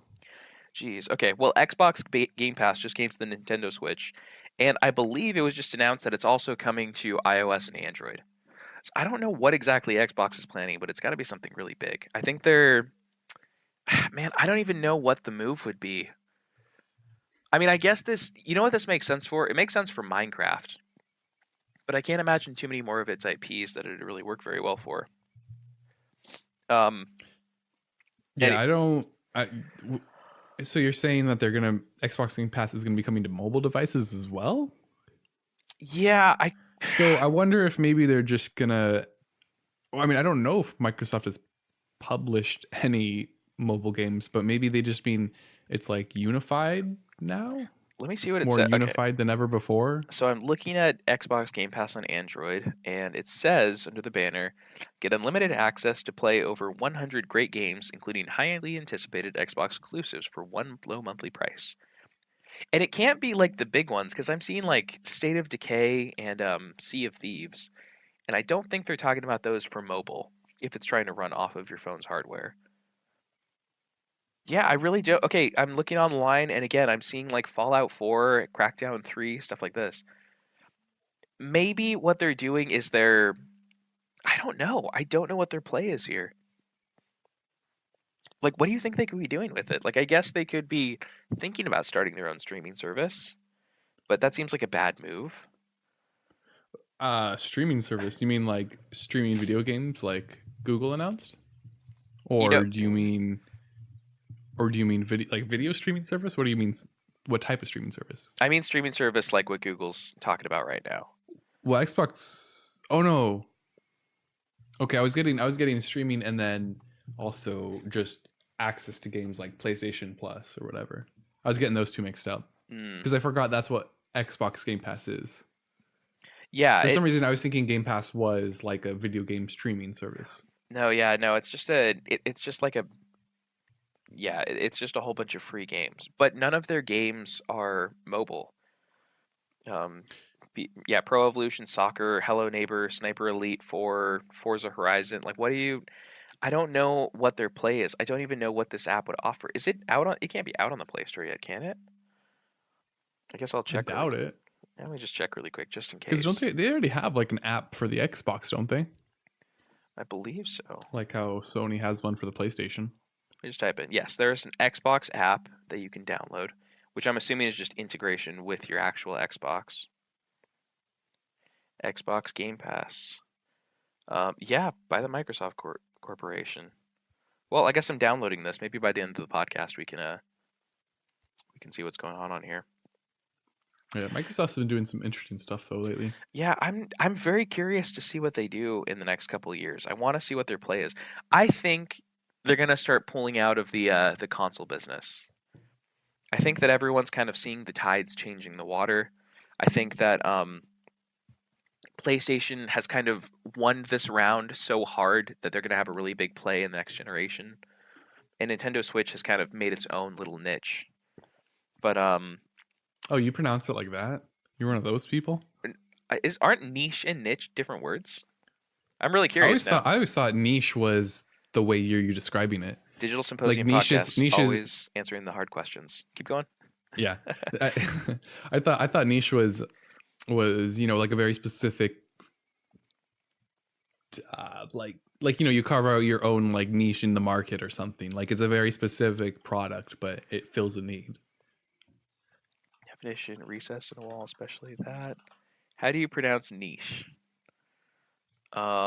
Niche or niche? Common pronunciation. Merriam-Webster. Dictionaries differ on this? Wow. What? Okay, what does Merriam-Webster say? What's the pronunciation? Yeah, Merriam-Webster has both pronunciations. Really? Yeah. Huh. I'll say that they say that they have niche and then niche, but I think they got that backwards. I feel like I use them not simultaneously. I feel like I have different ways that I use those two pronunciations. I wonder where this word originated from. Now we can probably look that up. Man, we're getting way off topic. I'm enjoying this It's now. very off topic, but it bugs me when people pronounce it wrong like that. It's like one of those words for whatever reason. I don't understand. Niche. It's an ugly sounding word. Niche has like a much nicer tone to it. So Latin nidus, which means nest, which went to French, which is nicher, which means to make a nest. French. So yeah, if it is from French, it sounds like a French word. Yeah. So that makes Niche. sense. Yeah. Did I say niche or niche? I'm not even sure which one I said now. You said niche. Did That's I? why it bugged me. Okay. Well, there we go. Now you've been educated. Yep. Okay, so But back to Microsoft. yeah, well, actually I kind of wanted to move on from there a little bit. I brought up Xbox Game Pass, and I don't remember why these two things were linked in my mind, but I brought them up because of something happening with Diablo 1. So, the original Diablo is being put on GOG. And I'm assuming what's happening with it is that GOG is making its own wine wrapper, and then they're just going to release the thing on the store. And it's just like a little like game that's coming out for it and stuff. But what's weird is that what's the company that makes it? Blizzard. Blizzard has its own game company, and it has its own store that they've been trying to, start for a while. Why would they release Diablo 1 on GOG? Well, usually it's not the company themselves who like go to GOG. Usually it's the other way around, especially for older games like that. Really? I watched a good documentary on GOG about how they go and they try to like sort out like copyright issues and like ownership issues because of bad contracts and stuff. And they like, it was actually a really interesting documentary because I don't know if I've mentioned it on the podcast before, but they have a whole division just for like figuring out the legality of like the games and stuff. Really? And finding out who to contact to get permission from in That's the first awesome. place. And then if, they give permission, then they can do the work they need and such. That's really cool. I'm glad that somebody's doing that work. Man, you can always count on CDPR to just brighten your day a little that's bit. one of the reasons why GOG is so good is because they're literally like making an effort to preserve these games and like figure this stuff out. And yeah, it's fantastic. And then they go and actually make it compatible on newer systems and stuff. And maybe I've heard that some games they still don't work too well. Yeah, but I mean, at least they're making an effort. Oh yeah, the reason I brought this up though, and the reason I found it weird is because so Blizzard has has released two products now with the Diablo franchise recently. It was Diablo Immortal, and then Diablo 1. Well, the re-release of Diablo 1. And neither of those games, they really seem to have checked with the community to see if they were doing it justice and to make sure this is really what the community wants. It just seems weird for them to be so careless. Well, first of all, it seems like they're being careless with their IP. And then secondly, it seems like they don't really care at all about what's going on. Yeah, for Diablo, not quite so much. Yeah. The problem with Diablo is it's a very niche game. Mm-hmm. Because even despite its popularity, it's popular in that genre. Yeah. Which is a strange genre. It's very specific to PC players. And so like I understand that what they're doing with Diablo Immortal, they want to like get with the times kind of, but it's ignoring the people who actually like it. Mm-hmm. Like the people who actually play the game, because it's not the type of game that's really gonna actually. It's interesting though, because it is kind of like the looter shooters we were talking about earlier. Yep, it was the original. It's just a different type. Mm-hmm. But I think shooters are honestly a little more like approachable, a little more mainstream these days, especially. Mm-hmm. So yeah, and I think, this is kind of changing it again and stuff, but okay, so have you played a Diablo game before? I'm not sure you have.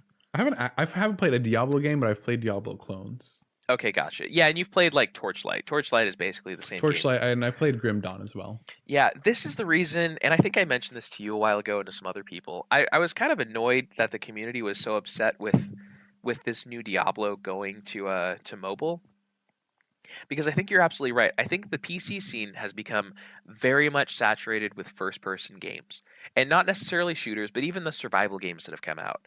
And like the survival games and the first-person shooters and all these games, it's all based around like very highly specialized, like super accurate feedback with your mouse and keyboard to make sure that you can get these really really accurate shots in these big competitive games. And Diablo has always seemed like the exact opposite of that to me. Like you're just tapping on the screen to make your person go forward, but it's not exactly like I don't know. It doesn't feel like an idle game. Like it's definitely more than that. There's something to it, but it's you know the mechanics are very very rudimentary, and it seems like it's perfect for phone. I don't understand why the community got so well. Okay, maybe I'm just beating this thing to death. Maybe we should just move on. Well, I think Am I just screaming again? I think you're misunderstanding why they got upset is because they were so patronizing about it. Yeah. Like, what, you guys don't own phones? Yeah. Like, there's no reason. Like it made it sound like, oh well, we've run the statistics. You should like this game. Why aren't you liking it? Yeah. So it made it sound like more of a I don't want to say product because the game is a product, but like a manufactured product than a game. Yeah, I guess I can see that and everything. I guess I feel bad for the people over it because I mean, all the people who were at that conference where the game was announced and everything, their job was to be hyped about it. And I don't know. I feel like they just got dealt a really really bad hand. Like I don't know. I feel really bad for them. That must have been a bad time. Yeah, no, that's not a situation I'd ever want to be in.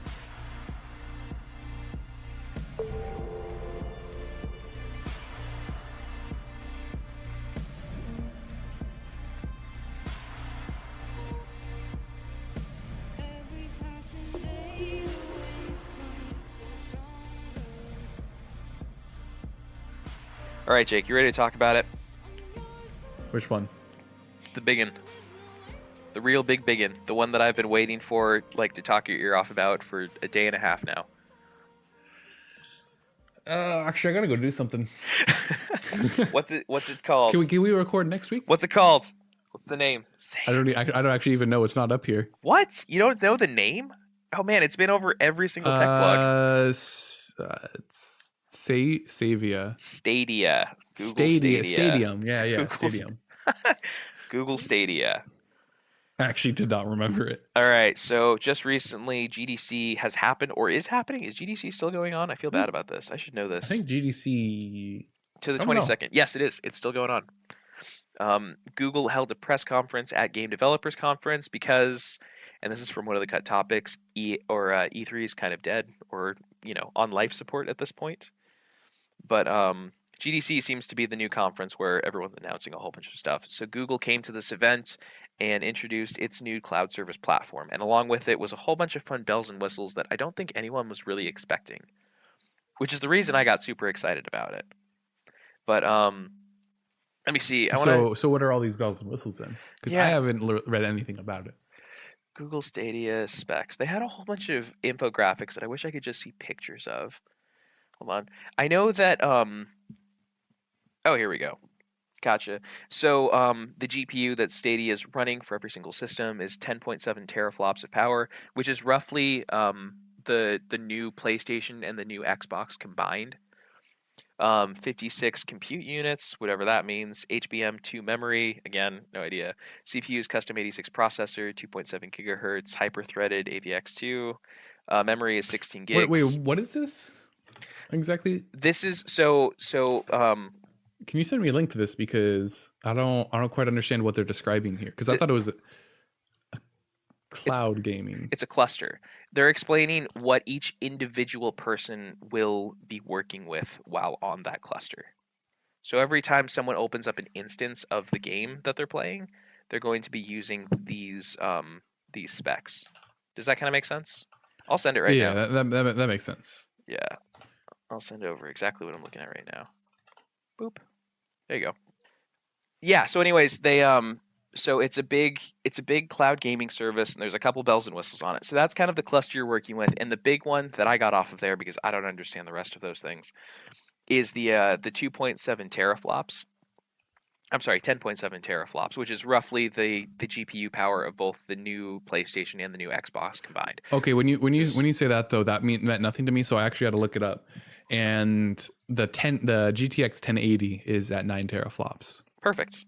Cool. So that's since it is that helps me put it into perspective a little more. Yes. Which also just goes to show how underpowered the consoles are. Yeah, pretty much. Since they're pretty old now at this point. Yeah, I mean, I guess so. Anyways, but there's too many rabbit holes to go on for this. Right. Okay. So the idea behind this is that this system or this service is going to launch, giving every single person the ability to play at 4K in 60 frames per second right out the gate. This is coming in 2019. In order to do this and to make sure everyone's connection is incredibly stable, they're launching almost their own kind of internet service. Like and again, this is something where I really need you to look into it and kind of see what's going on, because what they're saying is that your system or your Google Chromecast or your Google Chromebook, whatever you're playing it on, because it's available on, I think it's available on Google Pixel phones, Chromecast, and Chromebooks first before anything else. And they're giving these things the ability to directly talk to your ISP, which directly links to only the server for Stadia. So it's a direct link there with no in-between servers being used, and then that server is housed in the same spot as the game client. So the idea is apparently to make sure that there are no latency issues with either your signal bouncing around or any kind of any kind of bottlenecking speeds from any intermediate servers that you might be going through normally. So this is actually nothing new. Okay. Because when you alluded to this last night, it basically just sounds like what Netflix or something already does, okay, where they actually will negotiate with internet service providers for the backbone of the internet. They'll just put their data, like their servers, within basically they'll just have the ISP host them. Okay. So that way, instead of going from your computer to your internet service provider back to Netflix, it just basically goes straight to your provider. Cool. It's a much closer. Okay, gotcha. That makes sense. So it sounds pretty similar to that, something that's already been going on. So it sounds like Google just negotiated with providers. Okay, cool. That makes more sense then. I really wasn't sure what they were talking about. They kind of glanced over it, but they did make somewhat of a big deal about it. So I was kind of concerned about that. I do think that it is new in terms of different companies trying to do game streaming before. I think this is the first time a game streaming service has tried this, because I don't think this is what was happening with PlayStation, and I don't believe at all that this is what was happening with OnLive. But I think OnLive was such a ragtag kind of thing. When you have a company like Google behind it, they're definitely going to get the special treatment. Yep. Although I doubt they didn't pay nothing for it. Yeah. They also announced a controller. It's nothing fancy, like it's a gamepad. There's nothing super new about it. It seems fine. There's not too much, except for the shape. Because when I looked at that shape, I thought, wow, that looks uncomfortable to hold. I think you got to get it in your hands. It reminds me a lot of the Nintendo Switch Pro controller. I mean, that's the one it reminds me most of. It looks a lot more flat though than the Pro controller. I get that. Yeah, so because the Pro controller, at least for the Switch, it's still comfortable to hold on the sides. Yeah. I find, but the one for Stadia just looks flat. Yeah, it looks weird. I'll have to get one in my hands to really figure that out. But yeah, it does have kind of an odd. I don't know. It looks a little plasticky when you first look at it. Did they name a price for this? No, they didn't. I'm very curious about that. It's supposed to be releasing sometime this year, though, but no, not yet. It's got. Yeah, I'm wondering what a viable price is. I don't know. It's going to be interesting though, because this is basically a computer in itself. There's two things on this controller that you might have noticed, beside the normal start and option buttons and everything else. There is there's a capture button, and this capture button actually directly links to your YouTube account. Or it can at least. So the moment you press it, it will just start a live stream. And the live stream doesn't run through any of your stuff. It just runs directly into YouTube. So you get a really consistent, nice, crisp recording. Does anyone actually use that stuff though? Like streaming? Yeah, how many people actually stream using on their PS4 using the stuff Sony provides? I think quite a few. I mean, I know what you're talking about. It's really hard to be able to like use an Elgato to actually capture stuff and to be able to send it through the servers. I Yeah, if you're playing console, yeah, but on PC it couldn't be easier. yeah, I wonder. I'm really curious if man, what was I just about to say? Oh man. Oh yeah, if they're gonna have like implementation where you can actually like use a webcam on your laptop to be able to hook directly up to this, that'd be kind of interesting. Yeah, because that's one of the problems I have with, or I see with that kind of stuff is it's pretty set in stone. Like you can't do much with your stream. Hmm. Like I know for PlayStation you can have your webcam and stuff, but other than that, you don't get anything. Yeah, actually, I like the way the PlayStation One's set up. It's really simple to be able to turn on the webcam and have a really nice stream going to either Twitch or YouTube.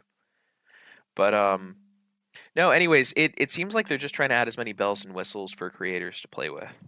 But I'll be really curious to see it. I'm really curious to see if this lowers the barrier of entry so much to streamers that you'll just start getting thousands and thousands of streamers for each game.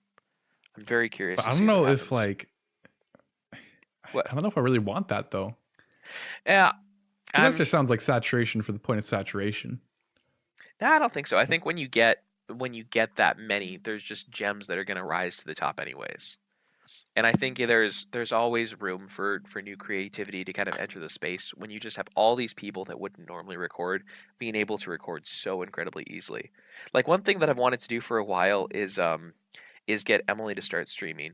Not because I think that she'd be a good streamer or, be able to actually get an audience in that particular way of like, the overexcited, super charismatic kind of streamer, Yeah. but she is so adorable to watch on video games. She gets so incredibly into her character, and you gotta see it to believe in everything. So when she plays Stardew Valley and she goes and buys seeds, and those seeds start growing, when she sees those seeds growing, she makes her person dance, and she always makes like she'll just run them around in a circle and make sure they look incredibly excited because she's really excited and she gets into it. It is the best thing ever, and I want more people to see that. Like I really, really want them to see it because I just think it's No, so incredibly I special remember about her. playing. I remember playing Overcooked with her, Yeah. Oh, she and did it's that. and she was a chef. Yeah, she gets incredibly into it, and I really want more special moments like that where people are not only like giving their own personalities to the game, but I want to see what other kind of interesting like things people themselves can add as players to the medium they're working with. So Yeah, no, even I yeah, get that, but hmm the problem though is that then you also, for every good streamer, you'll have 1,000 people who that you have to wait through that just aren't good. I guess, but I kind of like it that way. I kind of like that. Like as long as there's a good way to curate this to make sure that you just don't have like a news feed with a billion of these that you just have to sift through. I do like that on any rainy day you can just go through the weeds and just find, a really sad person who's just I don't know, doing like losing on the same like I want to see like a really really sad person on a rainy day just lose at the same mission 8,000 times on like easy mode on the game. I think there's an enjoyment in that too. It just sounds like you want to use another person's pain for your pleasure, dude. What's the term for that? Schadenfreude? It's a bit of Schadenfreude. I thought it was like a masochist, but no, That's the that's term. your own pain for your pleasure, Yep. isn't it? Yeah. Yeah, and Schadenfreude. But no, yeah, I really want to see those things, and I like the idea that this might open it up to where that'll always be available in some way, shape, or form. Anyways, the other button on this controller is the Google Assistant. They're actually adding the Google Assistant into Oh this. gosh, Yeah, they're saying some that's interesting things. weird. They're talking about how the ways they want to integrate it into games, and I don't know what companies will do with it. I don't think Google knows either, and I think they're very aware of that, and that's fine because you want people to be creative with it. The demos they were showing off were showing how like someone would be playing a level of like Tomb Raider, and then in any random cave that the person was in, they could talk to the Google Assistant and say like, hey Google, how do I beat this? And then the Google Assistant would know what part of the game they're in, and then pull up a YouTube video from some walkthrough on IGN or something that's actually in that specific cave in that instance where you are in the game, and it'll show what that person did to progress through it. So I don't know. it's got some interesting ideas. Again, I don't think that's a particularly good idea. Like, I don't know, maybe Tomb Raider might be a good game for that. But Well, it's funny though because my first impression was where they integrate it into the game itself. mhm. And so I don't know, you're playing Uncharted, you're playing Nathan Drake, and then all of a sudden it requires you to be interacting with with like the world by saying like, okay, Google, like the character, or like the character themselves says it or something, like product placement of some sort. That was my first impression. I'm Oh like, God. oh, that's not what I want at all. No, you got to remember, like, Google's trying to make a big box of like tools to give people for this. That would be horrible. Yeah. Oh man, that'd be really But it's bad. weird though because you say it's something like tools, but at the end of the day, a lot of times it's stuff that doesn't get used or is gimmicky, or it just can never really be utilized well, or it's just very specific to It a certain problem. it can be, and every once in a while, those things are, incredibly gimmicky, and it's only used for one or two things. I think one of the big ways that happened was like in the PlayStation Vita. Like the PlayStation Vita did like four or five. Well, okay, it did like one or two things really, really well, but those things were ever used for like one game, and then they were never looked at again. Um, I don't know. I think they're adding some really, really interesting implementation to this controller and this whole service. Let me keep going though. I've got some more stuff to talk about though, but I just want to give you a taste of like the different tools that people could play with if they wanted to, and maybe it'd only be good for one game, but yeah. Okay, so as far as the controller goes, there's two more things to talk about on it. First of all, and I think I told you this last night, it is a Wi-Fi controller. It is not a Bluetooth, and the idea behind this is that this controller will link up to anything that you're using to play your game. So if you happen to be at school on like a school Chromebook or something, you can just immediately have this thing. It doesn't actually have to sync with the computer. It just has to be able to sync with the Wi-Fi network, and as long as it can do that, it'll be playing in the same instance of the game that you are. Or you can be playing at home on literally any device that you have in the house and switch between them at will. Which again, and I'm going to say this because I know you might bring this up. For you, I don't think that would be a big deal. For me, that's a huge deal. Because at any given time, I'm on like one of 6 different screens, and I use each one about the same amount of time. I share them about equally. Oh yeah, the one last thing about the controller, on the back, they have the Konami code printed on it. I don't know why. I'm not sure why it's there. I don't know if that's just like a little tip of the hat and it won't be in the final design, but it is on the back of the controller. Yeah, it's more like an Easter egg than anything, I think. Yeah, it was just funny because they flipped through it and it showed the back of the controller and it was like right there, and like everyone was like, "Wait a second, why they?" Yeah, I don't know. I don't know. To me, that almost sounds like they're trying to be like, "Hey, look at us, we're gamers too." Yeah, it seemed like a little nod to it. There's definitely been like worse cases of them being like, "Hey, look at these things." It's not like the worst they could have done by far. Yeah, maybe a little tip. I'm glad they didn't mention it by name. Like they just had it in the background as just like a little, nudge. In case Yeah, anyone it's wanted like, to see. and as a way to show our tribute to games of old, Yeah. he put the Konami code on the controller or something ridiculous like that. Yeah. A couple more things about it really quick, and I want to stop saying all the specs soon. But they said that one of the big things they want to do is bring back couch co-op, and I really like their system for this. So what they're claiming they can do, and it makes sense, and I don't think they're lying about this, is that if you want to have a couch co-op game, you no longer have to share GPU usage with the 2 instances of the game that's running. Because you're using that big cluster, it basically just opens up 2 instances of the game that you're running on a couch. So if you're doing a split screen of 2 people or 4 people, or I think in one of the shots they were showing an 8-person split screen, every single person is running their own cluster. So every single person has a full like 4K 60 FPS experience in the exact same game, and they're able to open that up as many times as you want to. And then the last, is this all on the same screen? Yeah. I mean, I don't. Okay. Yeah, and I don't think that's incredibly useful. Obviously, maybe for like a spectator sport that'd be useful.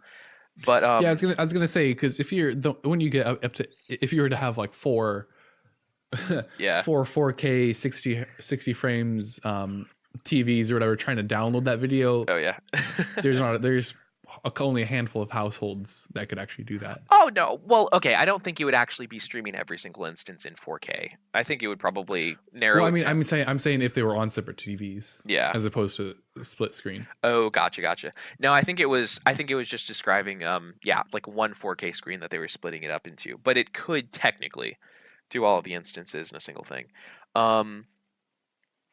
Oh yeah, the last thing was that they were talking about the implications and the possibilities of having all of these things run on technically, like, okay, so even though you're running your individual clusters, you're all on the same server rack, and they can also manage these server racks in a way where every single person's instance of the game is in the exact same game world, which means this could, and this is one of the reasons I'm really excited about it. I think this could possibly lead to just a new evolution in MMOs.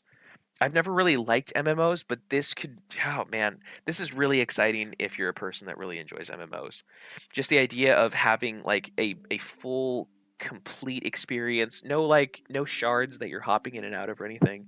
You've got one single game world that everybody's playing in. With every emote and destructible environment that you could possibly want and everything running on the exact same server. I just think that's a really cool idea. No, I think they're still gonna have different worlds though. Well, I'm sure they'll have, yeah, but not. It doesn't sound too different from what they already do with worlds and MMOs. Yeah, I guess so. Because there's no way they're gonna be able to have an MMO and have everyone on one. Like, because then you run into the problem of, okay, well, if we have 1 million players playing, the biggest city in the town has maybe 10,000 at any given time. How are we going to show all that on screen or something like the marketplace that has 1,000 people in it? All right. I'm just saying. I don't know. No, I understand. It seems.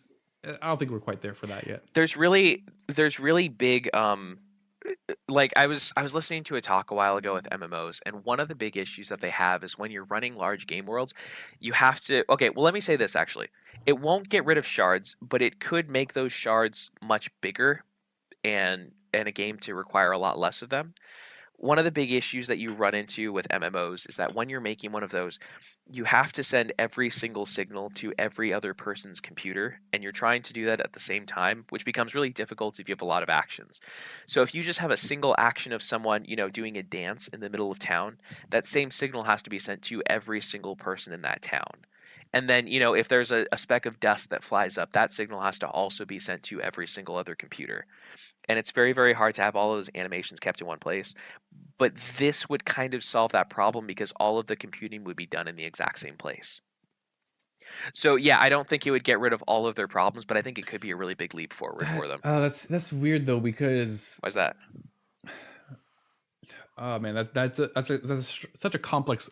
I think that's a little more complex than you're making it sound. Well, I mean, and I'm sure you know that, but it's just knowing how we compute graphics now. Yeah, that's. I feel like it'd have to be a pretty drastic change and to be able to do that in the first place. Yeah, I don't know. Like there's definitely is some benefit to having everything right next to each other. So instead of sending that signal to people's different houses, it's just to the next server over or something. Mm-hmm. So that would help, but that's interesting. All right, it's a fun thought experiment. Yeah, what I was really excited about is they were talking about how the demo that they built was the demo itself was an MMO. Which just means you could have a large amount of people playing in the same game world, but they did this MMO with a fully destructible environment, which is something that no MMOs have ever been done or has ever been able to do before. So I don't know. I think there's a lot more, there's a lot more tricks that these games are going to be able to use. And I'm hoping maybe it could lead to some new game ideas. Maybe it could lead to a new genre or two that could run on here. And maybe there's a few game types that could only be ever, developed on something like Google Stadia. I just think there's a lot of cool... We'll just have to see what they can come up with. Yeah, I think there's a lot of cool possibilities here. Oh, yeah, and one last thing to add. They say that they've made about 100 deals with AAA developers to start developing games for Stadia, which means, they'll probably just be able to port it to Stadia to add on to it. And they're building up a team of developers to have its own in-house games. So there's going to be Google, games pretty soon. Do they have a name for the studio? Not yet, no. No, that's a shame. Yeah, they said they're building up to about 1,000 people. But apparently dev kits have already gone out. So they're really hitting the ground running with this thing. Like, actually, speaking of game studios, yeah, apparently Disney wants to get the Lucas Studios. I don't remember what it's called, but I guess they want to start making Star Wars games in house again. So they might be cutting out EA as a middleman. Ooh, potentially. So a lot of people I saw were excited about that. Yeah, I'm kind of excited about that too. That's awesome. just an aside of another game studio. Yeah, absolutely. Oh man, there's one more thing I wanted to say, but I guess I'll get your opinion now. So what's your opinion to all of this stuff? And I know you've never really tried cloud gaming before. I want to know your opinion, assuming this is really low latency. Like there's no input lag, you're totally fine. Well, for starters, internet providers have to catch up, because if you're going to be streaming that much video, then they got to start removing data caps. Yeah. For starters, if you're watching Netflix and your video games are also like basically Netflix too, you're going to hit your 1 terabyte Comcast cap really fast. And so providers need to catch up. And I mean, I like owning my own games. I think one of the reasons I don't like cloud gaming so much is because I like to tinker. Like I like to have the physical stuff. Like it's like what I was saying earlier about how I spent a bunch of time just setting it up so I could take pictures of my 3D printing. But it was fun to just tinker around with that and kind of a hands-on experiment. Yeah. Like DIY. Same with building my computer. It was fun to do it, put all the pieces together. It's why I've done it for a couple people now. And so I think that's one of the reasons cloud gaming doesn't appeal to me so much, is because it takes everything that I find, a lot of stuff that I find fun about gaming, and takes it away and kind of like just puts it in a magic voodoo mystery box and says, okay, now you can just play games. That's really interesting, because I feel the same way. I really, really like physical copies of games. I really like actually being able to own the software that I'm buying, that I'm actually shelling out money for. But I feel like I said goodbye to that a long time ago. And I didn't want to, and I'm still trying to hold on. Like tomorrow, this is going to come out. Actually, one of the reasons I wanted to record the podcast with you now is because tomorrow is when Sekiro Shadows Die Twice comes out, which I am wildly excited for. And the next podcast... So in other words, I'm not going to be playing anything else with you for a couple weeks. Pretty much, yeah. Well, I mean, if you want to jump onto Rainbow Six Siege, maybe we could talk. Maybe we could do something.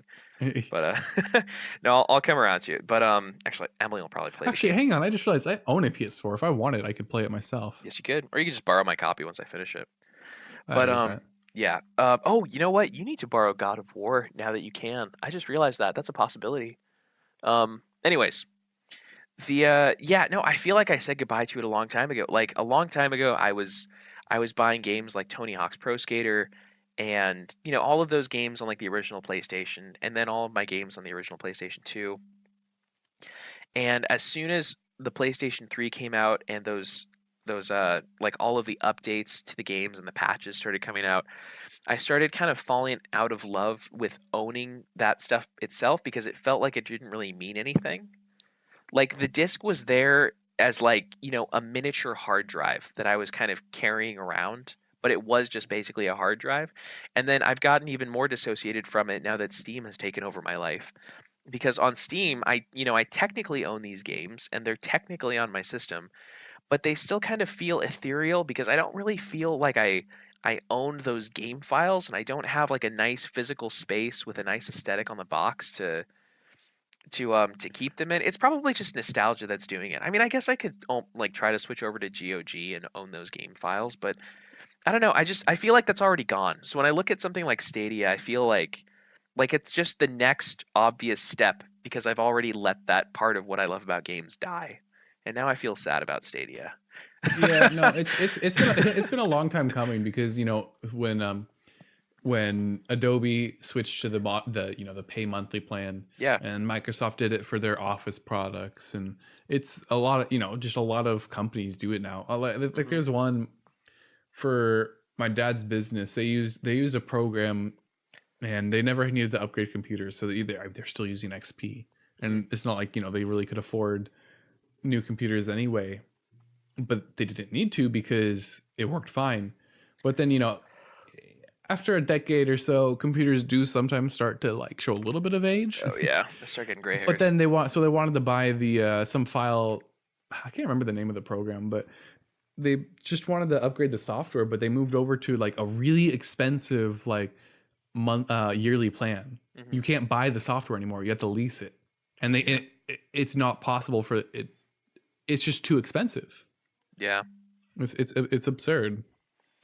Yeah. So yeah, I mean, I guess you're kind of feeling it too and everything, and I think that the crossover with that is obviously a whole bunch of games coming out now. Like, why am I having trouble thinking about them? I think the divisions like that. Well, I mean, I guess the big ones would be any game that requires you to be online constantly, because it might not call itself a subscription, and you might not be paying a monthly subscription, but the moment those microtransactions stop, those servers are getting shut down. Like you just know that there's a time limit on those kinds of games. They're not going to be up forever. And maybe you can find like an extra, server that someone has built and set up if they get the right, stuff to do it, but yeah, I think that that kind of era has already ended in several different ways actually. But Yeah, it's funny you mentioned that though, because I know I've recommended him to you before, Ross yeah. Scott. Hmm. He is very he, he's like very passionate about not about being able to own your games and about online services being shut down, even for like old games. Yeah. You know, PS3 era games, or whatever, servers getting shut down Hmm. just because then now you can't play it. And when you think about it, that's something that people spend a lot of time on, and not everyone, like there are people who actually put like passion into it, but now it's completely unplayable because, and it'll never see the light of day again because game companies don't have backup plans. They don't release servers. They don't like change it so you can play it without servers or something. They Yeah. don't give you the tools. They just say, sorry, no, can't play it at all anymore. Yeah. And it was interesting because he was talking about how he thinks, and this is an interesting point he makes, how it should be. He feels like they're breaking, at least in the EU, some sort of like consumer protection laws by rendering the product you buy inoperable, because EA is popular, or infamously known, I should say, for Hmm. shutting down game servers of old games, even pretty soon after the game has been released. Like not even 5 years, and the game's already shut down, Yeah. the online services. So it's interesting. Yeah, that is really interesting. I hadn't thought of it from that perspective. That as a consumer, that's it's really disheartening that the thing you bought, it's not broken or anything. They turned it off. Like you just can't use it Yeah, anymore. no, and there's no consequence for them either. Like if they Yeah. wanted to, I mean, they could just after a year turn stuff off. Yeah. I mean, I guess it. And but I mean, there is a limit, because I'm sure that if they did it soon enough, Mhm. people would complain, and then something might be done about it. So they're not going to, but it's still, I mean, the way he puts it is they're killing games, Yeah. and that's straight up what it is. Especially the more and more games that become online only, Mhm. like with Anthem.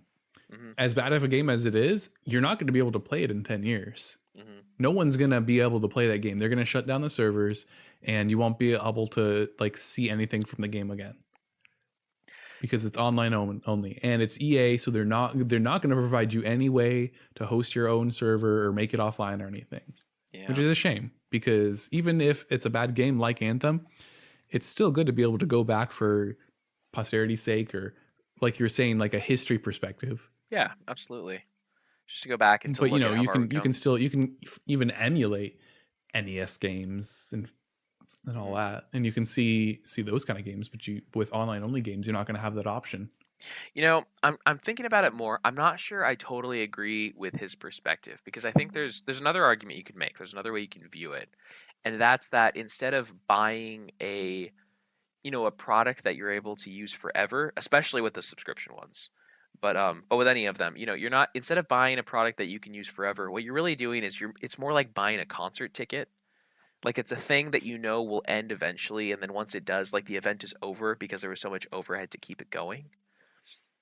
And Yeah, but I don't know. the problem with that, and I understand where you're coming from, but the problem is that it's not they're making it to be played like that, but it doesn't have to be, because I know. at a concert it's a consumable kind of, but a game, someone like may spend a bunch of time to make that 3D model, but you won't be able to appreciate the art style of the game or the gameplay or something fun about it. Yeah. Just because yeah, like at least with music or concerts or something, you can record it and listen to it again, or you can listen to the studio albums or something. But when you kill a game like that, you have no other options. You can't play it again. Yeah. And I do kind of feel, I feel a little bit for I want to find a middle ground between the developers and the consumers, because I mean, I understand exactly why they wouldn't want to give out all of the data and stuff. Like if you have a server for, I don't know, like Halo 2 or something, like if what you'd essentially be doing with those games is you'd be releasing them for free online if you had all those servers up for free.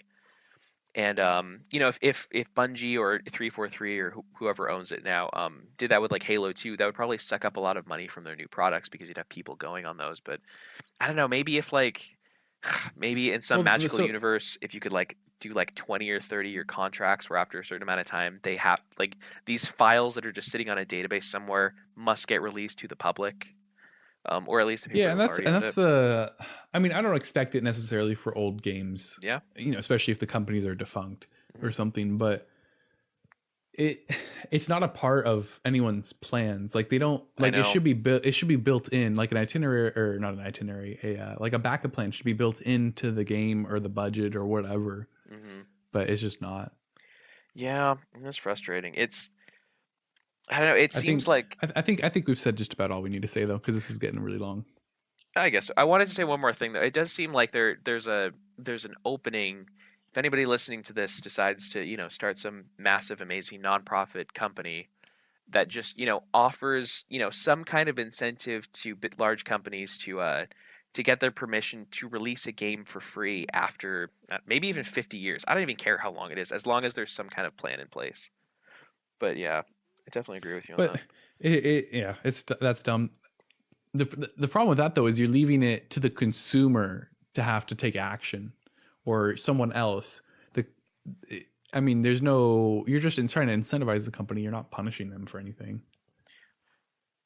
That's the way I see that.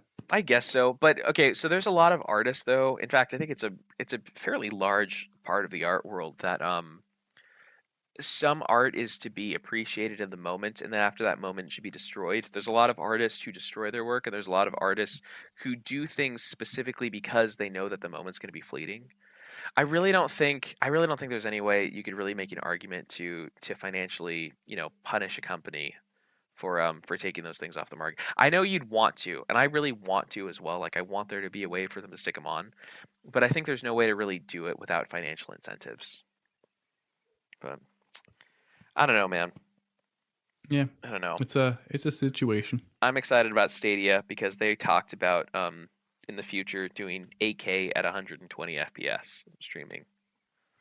But that's exciting. It's so funny hearing you say that though, because we just got done with the spiel about how you owning your games is good and how games should be preserved. But then a service like that is the exact opposite of that. Well, remember what I said though. I'm content because I have already let that part of me die. I've already said goodbye to physical copies. I already know that the moment I buy Sekiro Shadows Die Twice, I'm going to come home and pop that game in, and the first thing I'm going to see is a 50 gigabyte download, because that disc means absolutely nothing. I'm not buying a real game. I understand that. I'm just buying a piece of art to sit on my wall. But yeah, that's the reason I'm okay with this. I'm okay with it because I'm just kind of curious about what the future has to hold, and I'm okay with looking at all of these projects as more of these like little fleeting gifts that I get from the companies, like just these little fleeting pieces of art that I'm not going to have forever, but I get to enjoy for a couple years, and I'm really content with that.